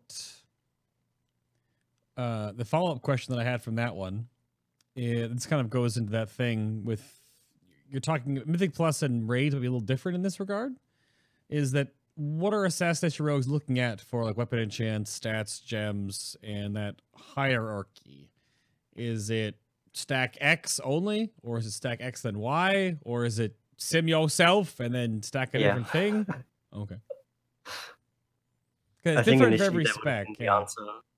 Would have been the answer. Like, if you go to the Ravenhold Discord and ask about like suggestions for your stats, I think that's the go-to. It's just sim yourself. Yeah, I think Assassination is in a nice spot stat wise. We don't actually have any like stinker stats. It's kind of a nice primary stat. You know, like usually like crit, haste, mastery are all really strong versus a little bit lower in general, but it's still okay. So, you know, for weapon enchants, like it's kind of just whatever. I mean, force multiplier has ended up being pretty good. I think, you know, running force multiplier plus crit or force multiplier plus haste is probably mostly what you'll see. But you can probably even run masterful navigation. It wouldn't make any difference for a lot of setups. Okay. So you're not running all crit then for those Fan of Knife funnels? Well, personally, I run crit gems and crit enchants because it's like the... Because the 3 twisted knife, the twisted knife. Well, yeah, that. But it's also because crit is also pretty solid for Outlaw. So it's like a good general stat that's good for both my gear sets, since I tend to share like rings and like offhand weapons and stuff like that. Right. It feels good to have high crit as Assassination Rogue, whether it's on Plus or Raid. If you have a lot of crit, it's just the spec flows so much better. And especially on AoE, it's just, yeah, like you get a feel-good moment every time you hit that Fan of Knives hotkey, and then you get 5 combo points from one Fan of Knives. That always feels good. It's the same with Mutilate. If you get your 4 combo point Mutilate, that just feels really good. And if you don't, then, yeah, if you have like 90% crit and you still only get 2 combo points off of your Mutilate in your opener, you've already given up on that pull, even if the boss lasts 10 more minutes. Oh, Like no. you're not like mentally so you're not gonna true. recover Is, from is it not true? getting Yeah. enough combo points. I hate Master Assassin for that way. Yeah. Like it's like the stereotypical 50% of the time it works every time Yeah. type of talent. Yeah. Like it's so different. I remember like the first time I swapped away from like Shrouded Suffocation over to like a double dose build was for Jaina progression, and obviously in Jaina progression you have a lot of P1s, so I see a lot of openers, and the difference between like the crit windows like all going really well and all going really poorly was just huge. Mm-hmm. Like pull to pull, your just damage varies so heavily, which is something you have to be aware of if you're playing a Master Assassination build. Like you just have to expect that sometimes you're going to have kind of terrible pulls, or terrible openers anyway, if you have bad RNG on your crits. Yeah.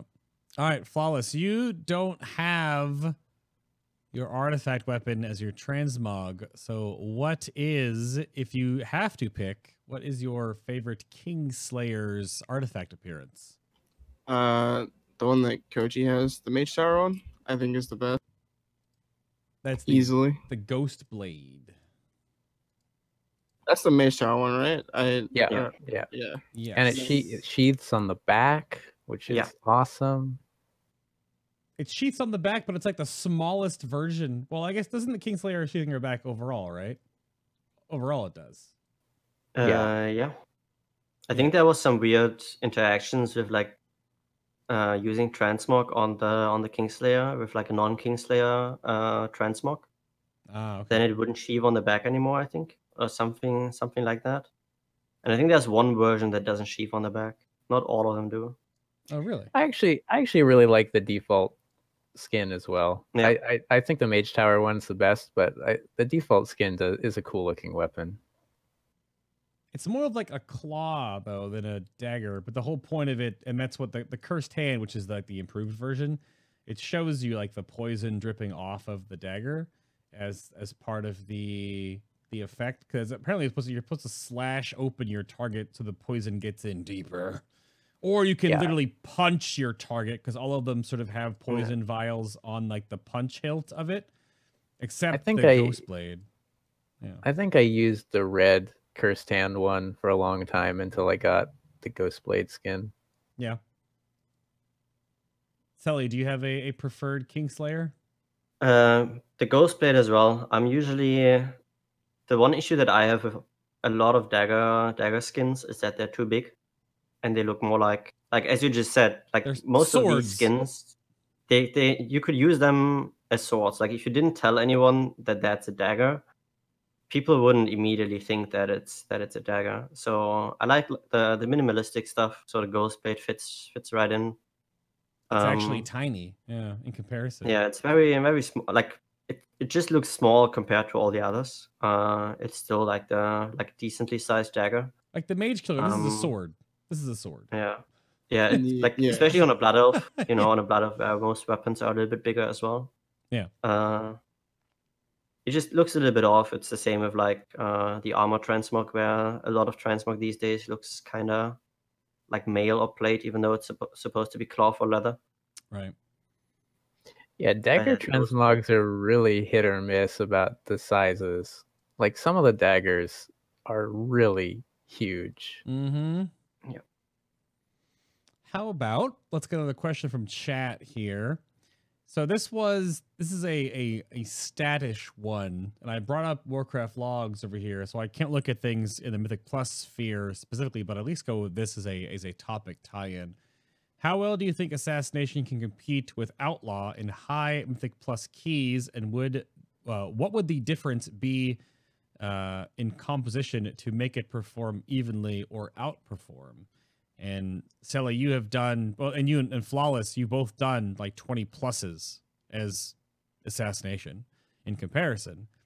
So I'll bring up, this is the stat, this is the raid breakdown right now. This just shows the scores of Outlaw, Assassination, and Subtlety in the raid. But you have to look at the parses. There's obviously less Subtlety rogues playing. But even if that's the case, Subtlety is at 85.4 for overall score, and Outlaw is only at 93.8. It's like an 8-ish% difference top to bottom. It's not like that big of a deal. That's actually very small. Under 10% is totally like, yeah, it's fine. And considering that Outlaw has a bigger like actual maximum because of the roll the bones, whereas Assassination and Subtlety are a lot more condensed.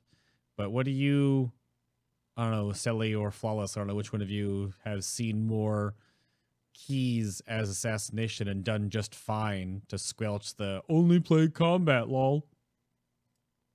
I think both Flawless and me held out against the wave and of Outlaw Rogues in Season 2. Right. So yeah, I'm not sure what like his thoughts are. For me personally, I mean, I am the Assassination one trick. So for me, there was never really like a major reason to swap off of the spec, unless I really felt that I was underperforming, and that underperforming and then plus just isn't all about damage. Like I've done keys where even though the overall DPS felt kind of low, just because everything went right, everyone played safe, and used their DPS properly to like kill the important targets and not just pad on like small mobs. The run was very clean and like was one of the best runs. And I think for Outlaw, sometimes you have to hold back a little bit just to not kill like small ads, for example, so other people can utilize ads being around, whether it's a Frost Mage or Unholy DK or Sub-Rogue if you can find one. But yeah, I think they're very evenly matched. It's just that Season 2 has established the Outlaw Rogue as the top dog, so to say, for Rogue specs. Right. And there's not going to be a meta shift unless Asa or Sub is significantly better than Outlaw. If both specs are evenly matched, since everyone is already playing Outlaw from Season 2, Outlaw is still going to be like the majority of players in Season 3 as well, because people don't switch specs or classes. And I mean, that's kind of synonymous in BFA now. They don't switch unless things are actually better. We saw that in the beginning of BFA as well with tanks. Everyone was still running DK. Now everyone's running Prot Warrior, even if they've been nerfed. Yep. Yeah. But Flawless, everything to piggyback on that. I think Assassination and Outlaw damage are quite equal, but I think what deters me from playing Assassination compared to Outlaw is the utility. I feel like I have more control as Outlaw. Between Gouge, Selly was talking about this earlier, Vanish being so big for Assassination, I can freely use Vanish on things like first boss in Toldagor. If I get targeted by Upheaval, I can just vanish. The mechanic goes away. As Assassination, I feel like reluctant to do that because it's just such a big gain. So for me, I kind of just swap depending on the dungeon, and I think they're both like really good. Okay. Yeah, I would say that the success of these two guys should go to show pretty well that Assassination can perform at a high level. I don't think there's a massive question mark, and I think the point about Season 2 is a good one, that it's hard to come up with a more perfect seasonal affix for Outlaw than what was in Season 2. Like, and to be honest, half of that was just padding, because a lot of those waves were really easy and really you could AoE them down with almost any comp. But Outlaw Rogues beat everyone to the punch a lot of the time. But I think especially with the Echoing Blades trait being added, Assassination has some really nice tools for dealing AoE damage now. And I think the potential there for people who are motivated to build the gear sets for it is very high. Yeah. I think that's the key argument really, is just what Azerite do you have available? Because ultimately, I think that was one of the bigger issues, like comparing both seasons now. Last season was kind of easy to get really, really strong Azerite for both specs. And this season, it's significantly easier to get good Azerite for Outlaw, because it basically drops off of the first bosses in the raid, whereas the Azerite selection for Assassination is and that's not sort the greatest. of why I haven't played Assassination much in keys, is because I think assassination is just way more trait reliant than outlaw. And I have one echoing blades. I'm not gonna do as much as other classes just because Phantom Knives just doesn't do enough damage. And I can feel good about doing priority target damage with my other traits, but again, it comes to a point where you just need raw damage, and I need more echoing blades, that sort of thing. This is the one. This is one little tiny nugget from so many of these spec shows so far, and I'm sure it's not over. Is many classes and specs either enjoy the fact that some Azerite traits are stackable, like you want to stack 3, and others are now these like 1-point wonders because how they stack isn't worth it. But then it goes back to the design of Azerite in the first place by saying, why aren't they all just 1-point wonders? Because those situations right there feels kind of bad. Like, I get asked a lot, can I play Primal Primer if I only have 2 Primal Primer? And I was like, well, the breakpoint is 2, but you want 3. And then that the players then translate that into like, okay, I can only play this if I have 3, so I have to wait and get this one other shoulders that has Primal Primer on it. And I'm like, well, no, you can play it right now, but it's just, but again, it's like, it's player mentality of having to make sure that they are at the level they should. If you only needed one of these traits to turn on this part of the build, that would be a huge quality of life. But then again, they made so many damn traits and they fight for the same slots and different pieces and all this stuff. But it's again, that's Azerite's whole giant milkshake of disaster. Well, yeah, it's I think particularly bad for classes where they can't get anything good off the Azerite vendor, which I know is the case with a couple specs. But even for specs where you can get good stuff, if only 1 or 2 of your items are good in a given slot, you're just praying every time, every 2 or 3 weeks that you get the right item. And if you don't, what do you do? What do you do about that? Like, if you can't get the 3x echoing blades or 2x or something like that, you're just not going to do really good AoE damage as assassination, and there's not a whole lot you can do about it. Mm-hmm. That's why I think it's important that Azerite is accessible through raiding, because we had BOD with 9 Azerite pieces, 3 on each slot. And then, Uldia was kind of bad in that sense because we only had like 5 items, I think, from the raid. And then now in AP, we have like 7 Azerite pieces again. I think that's just not enough.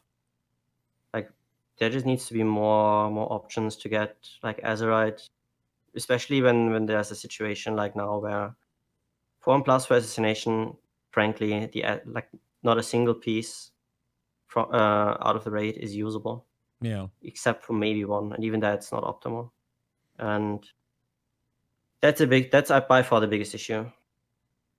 It's not about Asa versus Outlaw. It's about like what gear can you get your hands on, and then you just play whatever you find more enjoyable. Whatever you enjoy most, you're gonna perform the best on. Doesn't matter if you play Outlaw, even though it's really good. If you don't like playing it, you're not gonna perform at your best. So rapid fire questions. Get through some things here because I want to make sure we have some time to update on Outlaw. We've done a little bit of that. Koji has sprinkled that throughout the show. But I actually edited my game files to turn this sound off.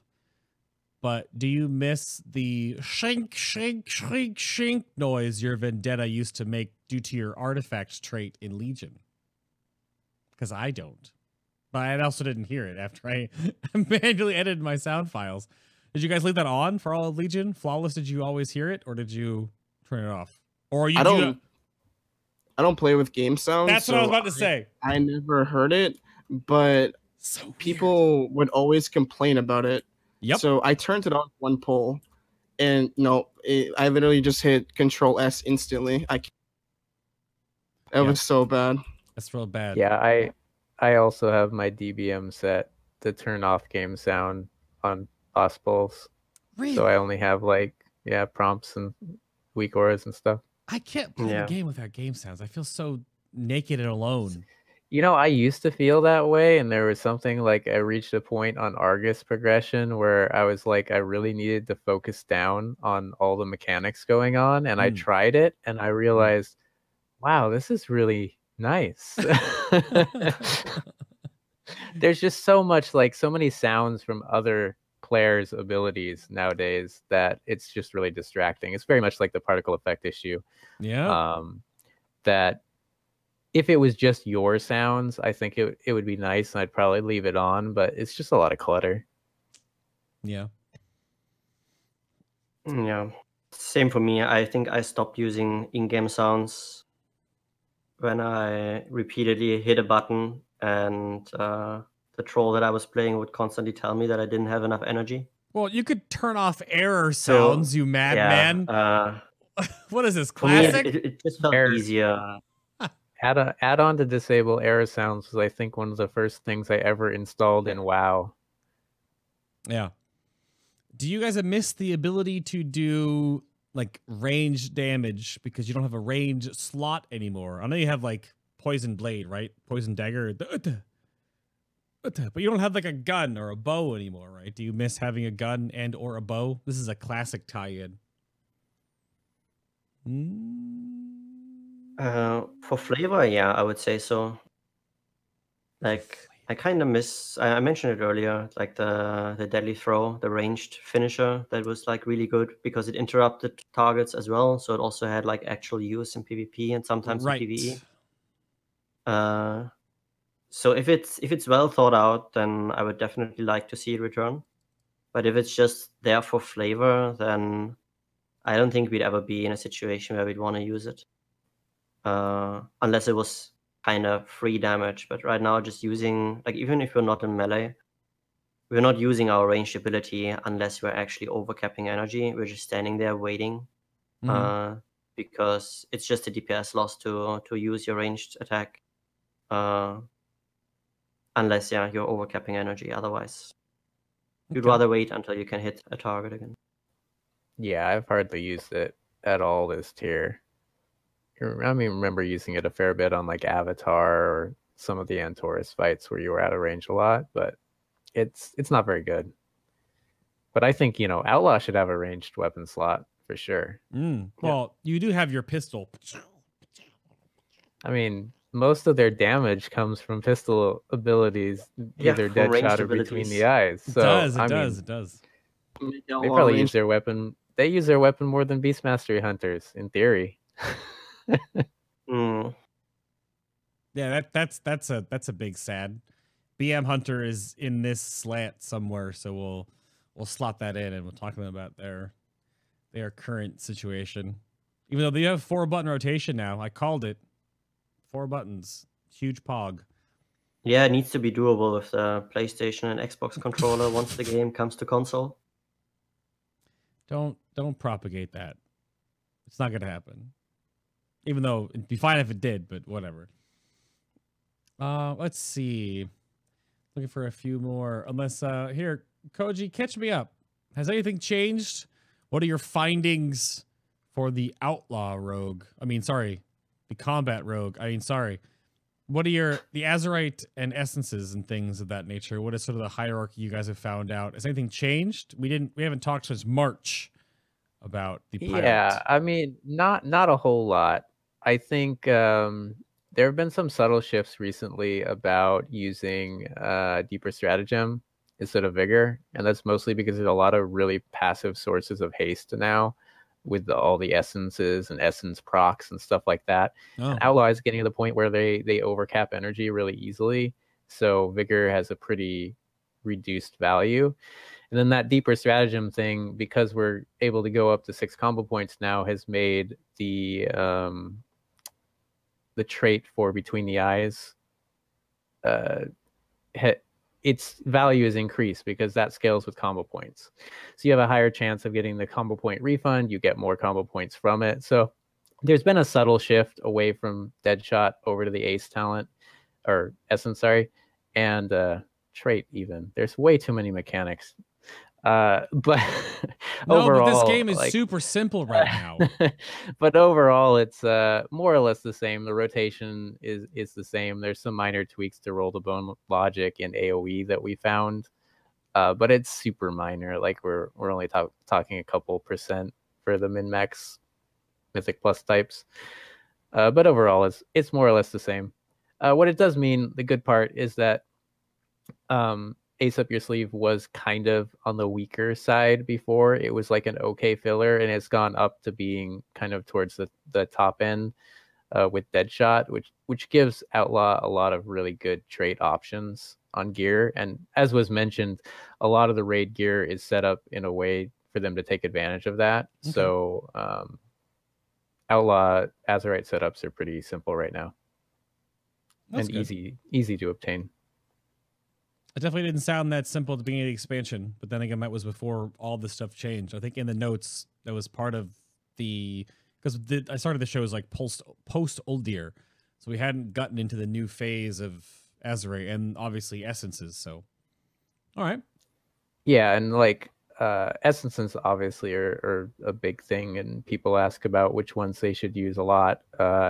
That's obviously a sim question, because a ton of the random procs and stat procs really depend on what stats you already have. Like a good example being, there's various like haste procs versus crit procs or whatever, and that value is just going to change based on your personal gear setup. So there really isn't a one size fits all answer for a lot of the essence stuff, other than the fact that Condensed Life Force is really good.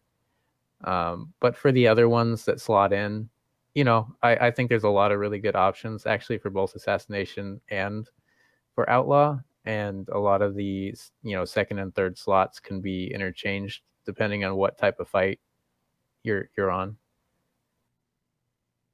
Flawless, I'm going to have you jump on that soapbox. I know the chat's been giving you a little bit of guff here and there, but question-wise, we are definitely at time. So if you have anything you want to give in any wondrous bits of wisdom or any knowledge nuggets or anything you want to impart upon the community or put a moratorium on, this is your time, sir. Do you have anything you want to impart upon people listening here, YouTube, iTunes, etc.? What, like plug here, I guess? It's is that that and whatever else you want to sort of end with. Do you have anything you need to get off your chest about the game, the spec in general, good or bad? This is your time. Soapbox it. I think right now Rogue is in a very good spot, and I'm kind of happy with it. So there's that. I don't really have anything else, to be honest. Nothing. No. So what about a shout out to the boys? Oh, that's a shout out to the boys. Shout out to Soliathan, Koji, Ravenholt, and my boy Rizzle for helping me get these screenshots. Ah. I had to duel him for like an hour to get one of the screenshots. Because, yeah, I wanted it for personal use as well as the show, so. Was that the one with you? Is it the cast of Toxic Blade by chance? Oh, that actually wasn't Toxic Blade. That was DFA into Poison Bomb proc. Oh, to have like the green swirlies on your daggers. Yes. That's in the thumbnail, so they'll see that on YouTube. That is in the thumbnail. There was some questions that came up about like what would these guests do to fix things, or what are their BIS trait setups. Those are definitely like really simple, either Twitter or Discord questions, I'm sure. So I'm going to ask them in their streams as well. That's why I'm just like ignoring you, chat. But those are like not questions we can have much of a discussion about. But if they're like a one-off, then you can find them elsewhere. But Selly, how about you? This is your soapbox. Do you have a little more than Flawless did, or show them up? Just show them how to do it. Yeah. I mean, Assassination is good. People have always been hyping the Outlaw in BFA or the sub in Legion, and I mean, you can still make it work if you put your mind to it. Rogue is incredibly complex, especially Assassination on multi-target. It's really fun. I can only recommend everyone giving it a shot. There's few other specs that have like the multi-dot in melee going on, and it's very rewarding if you do it right. And yeah, other than that, just a shout out to all the people that I can bounce ideas with, like Chizumi, Sebek, Flawless, obviously. And I wanted to say it at the beginning already, but also a big shout out to like all the theory crafters on Ravenhold. I think they're doing an incredible job. So Koji, Missler, and yeah, all the other guys that are constantly working on improving the APL and everything. Because it helps us a lot. Like, we play the game and then we look at the numbers, but having like the big brains supporting our decision or telling us that we're wrong just makes us improve our gameplay even more. That's better than mine. Oh, so, well, Serenius in chat said that Assassination is actually a B tier spec for old people. I mean, sure. Then why do I constantly out DPS him? Ooh. Uh-oh. Even though he's playing out. Oh. Koji, what do you question marks in chat? Koji. Yeah, I mean, this low APM, it's good for us old guys, for sure. It's nice being able to like type out entire sentences without losing any DPS. Well, no. We were joking about it earlier. I think I don't know how the other specs are, but at least on like when we get the decree saying, "Oh, you can't use anything twice in a row," and we're like, "Nah, I'm good." Or use 2 mutilates in a row, and I was like, "Okay, you expect me to care about not doing anything for 4 seconds? I'm not doing anything for 4 seconds anyway. It's no big deal." Can we go back to how Rogue used to play? I'm gonna slap this up on stream real quick. This is Ascent's world first vanilla Ragnaros. I want you to notice how slow the rotation is. Let me scroll down a little so you can see his hotbar, because there are moments in this fight, like right now, for example, where between energy regeneration, he is typing full-on sentences in chat. So nothing has changed. Yeah, Assassination can still do that now for sure. That's pretty much normal gameplay. I don't know what you're talking about. Okay. Mm-hmm. Okay. I mean, Assassination in Classic was like the quote-unquote fast spec. Ooh. Yep. Because it had like the proc, like the Seal Fate procs and the energy on finisher procs and stuff like that. So you could like go way faster than those gotta go fast combat players. Gotta go fast. All right. Well, that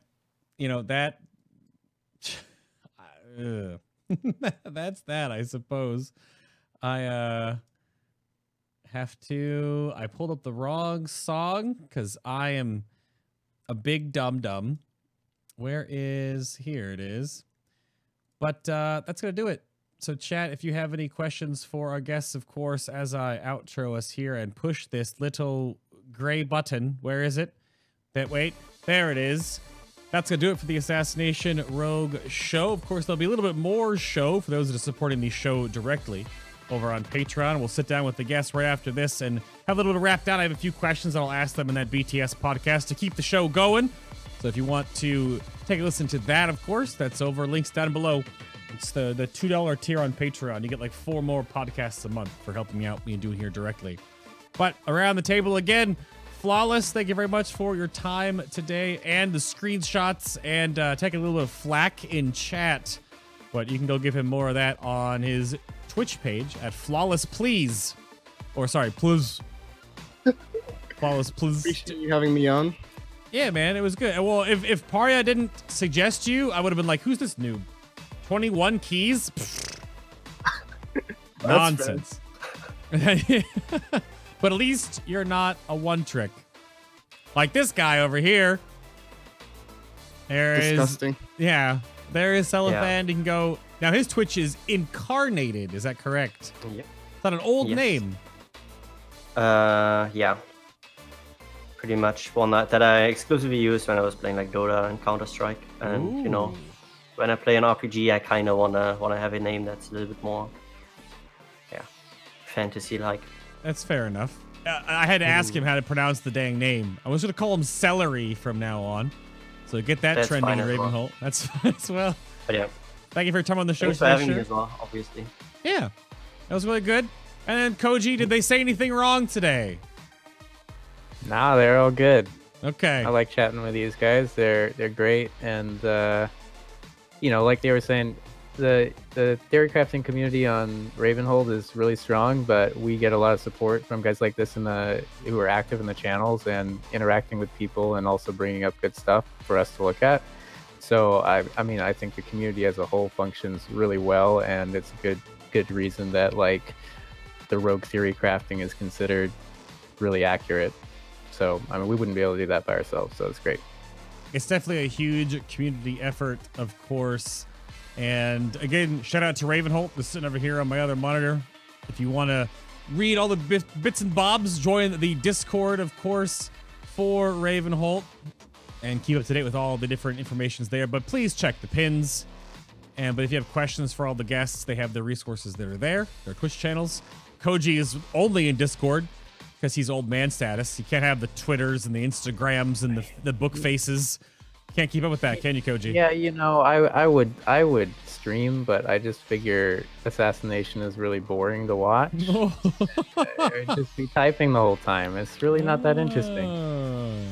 The idea is you just talk to chat instead of typing. Yeah, exactly. Yep. I don't have time for that. But next up, in some way, shape, or form, or organization, we have Fire Mage, because they're the hotness right now. Get it? I'll have a Warlock spec. I'm not sure what Warlock spec wants to come on the show next. We had Demonology earlier on already, so you can go back and check out the Demonology Warlock show. Of course, things have changed for them a little bit, but we'll have either Destruction or Affliction. We have a probably BM Hunter, because we might leave Survival for later on in the expansion just for fun. Even though I might do Survival in the middle, because there are some very good Survival Hunter players out there right now that are pumping. They're doing crazy things. Survival is popping off right now. And then we'll have Vengeance Demon Hunter. That'll be a fun show to bring us to the next tank spec. And then most likely for our healers, we'll do Holy Paladins most likely, because they have been in a interesting place right now, and we'll definitely talk to them about that and what place they have been in. But that's going to do it for this week. Thank you very much for watching. Tune in next week for Fire Mage or a Warlock or a Hunter. I'm not sure which one yet. I'll let you guys know on Twitter at FinalBossTV. And of course, you can join my Discord server. Anyone can if you want to submit questions for upcoming shows. I do that, and I ping the general chat for that. But trust in your coins or your Titan Residuum rolls, because lots of RNG in this game right now. Hope for sockets, I guess. But until next week, everyone. Bye. Wave. Bye, nice people. Bring up those dagger hands. Celery. Bring up the, yeah. Bye bye.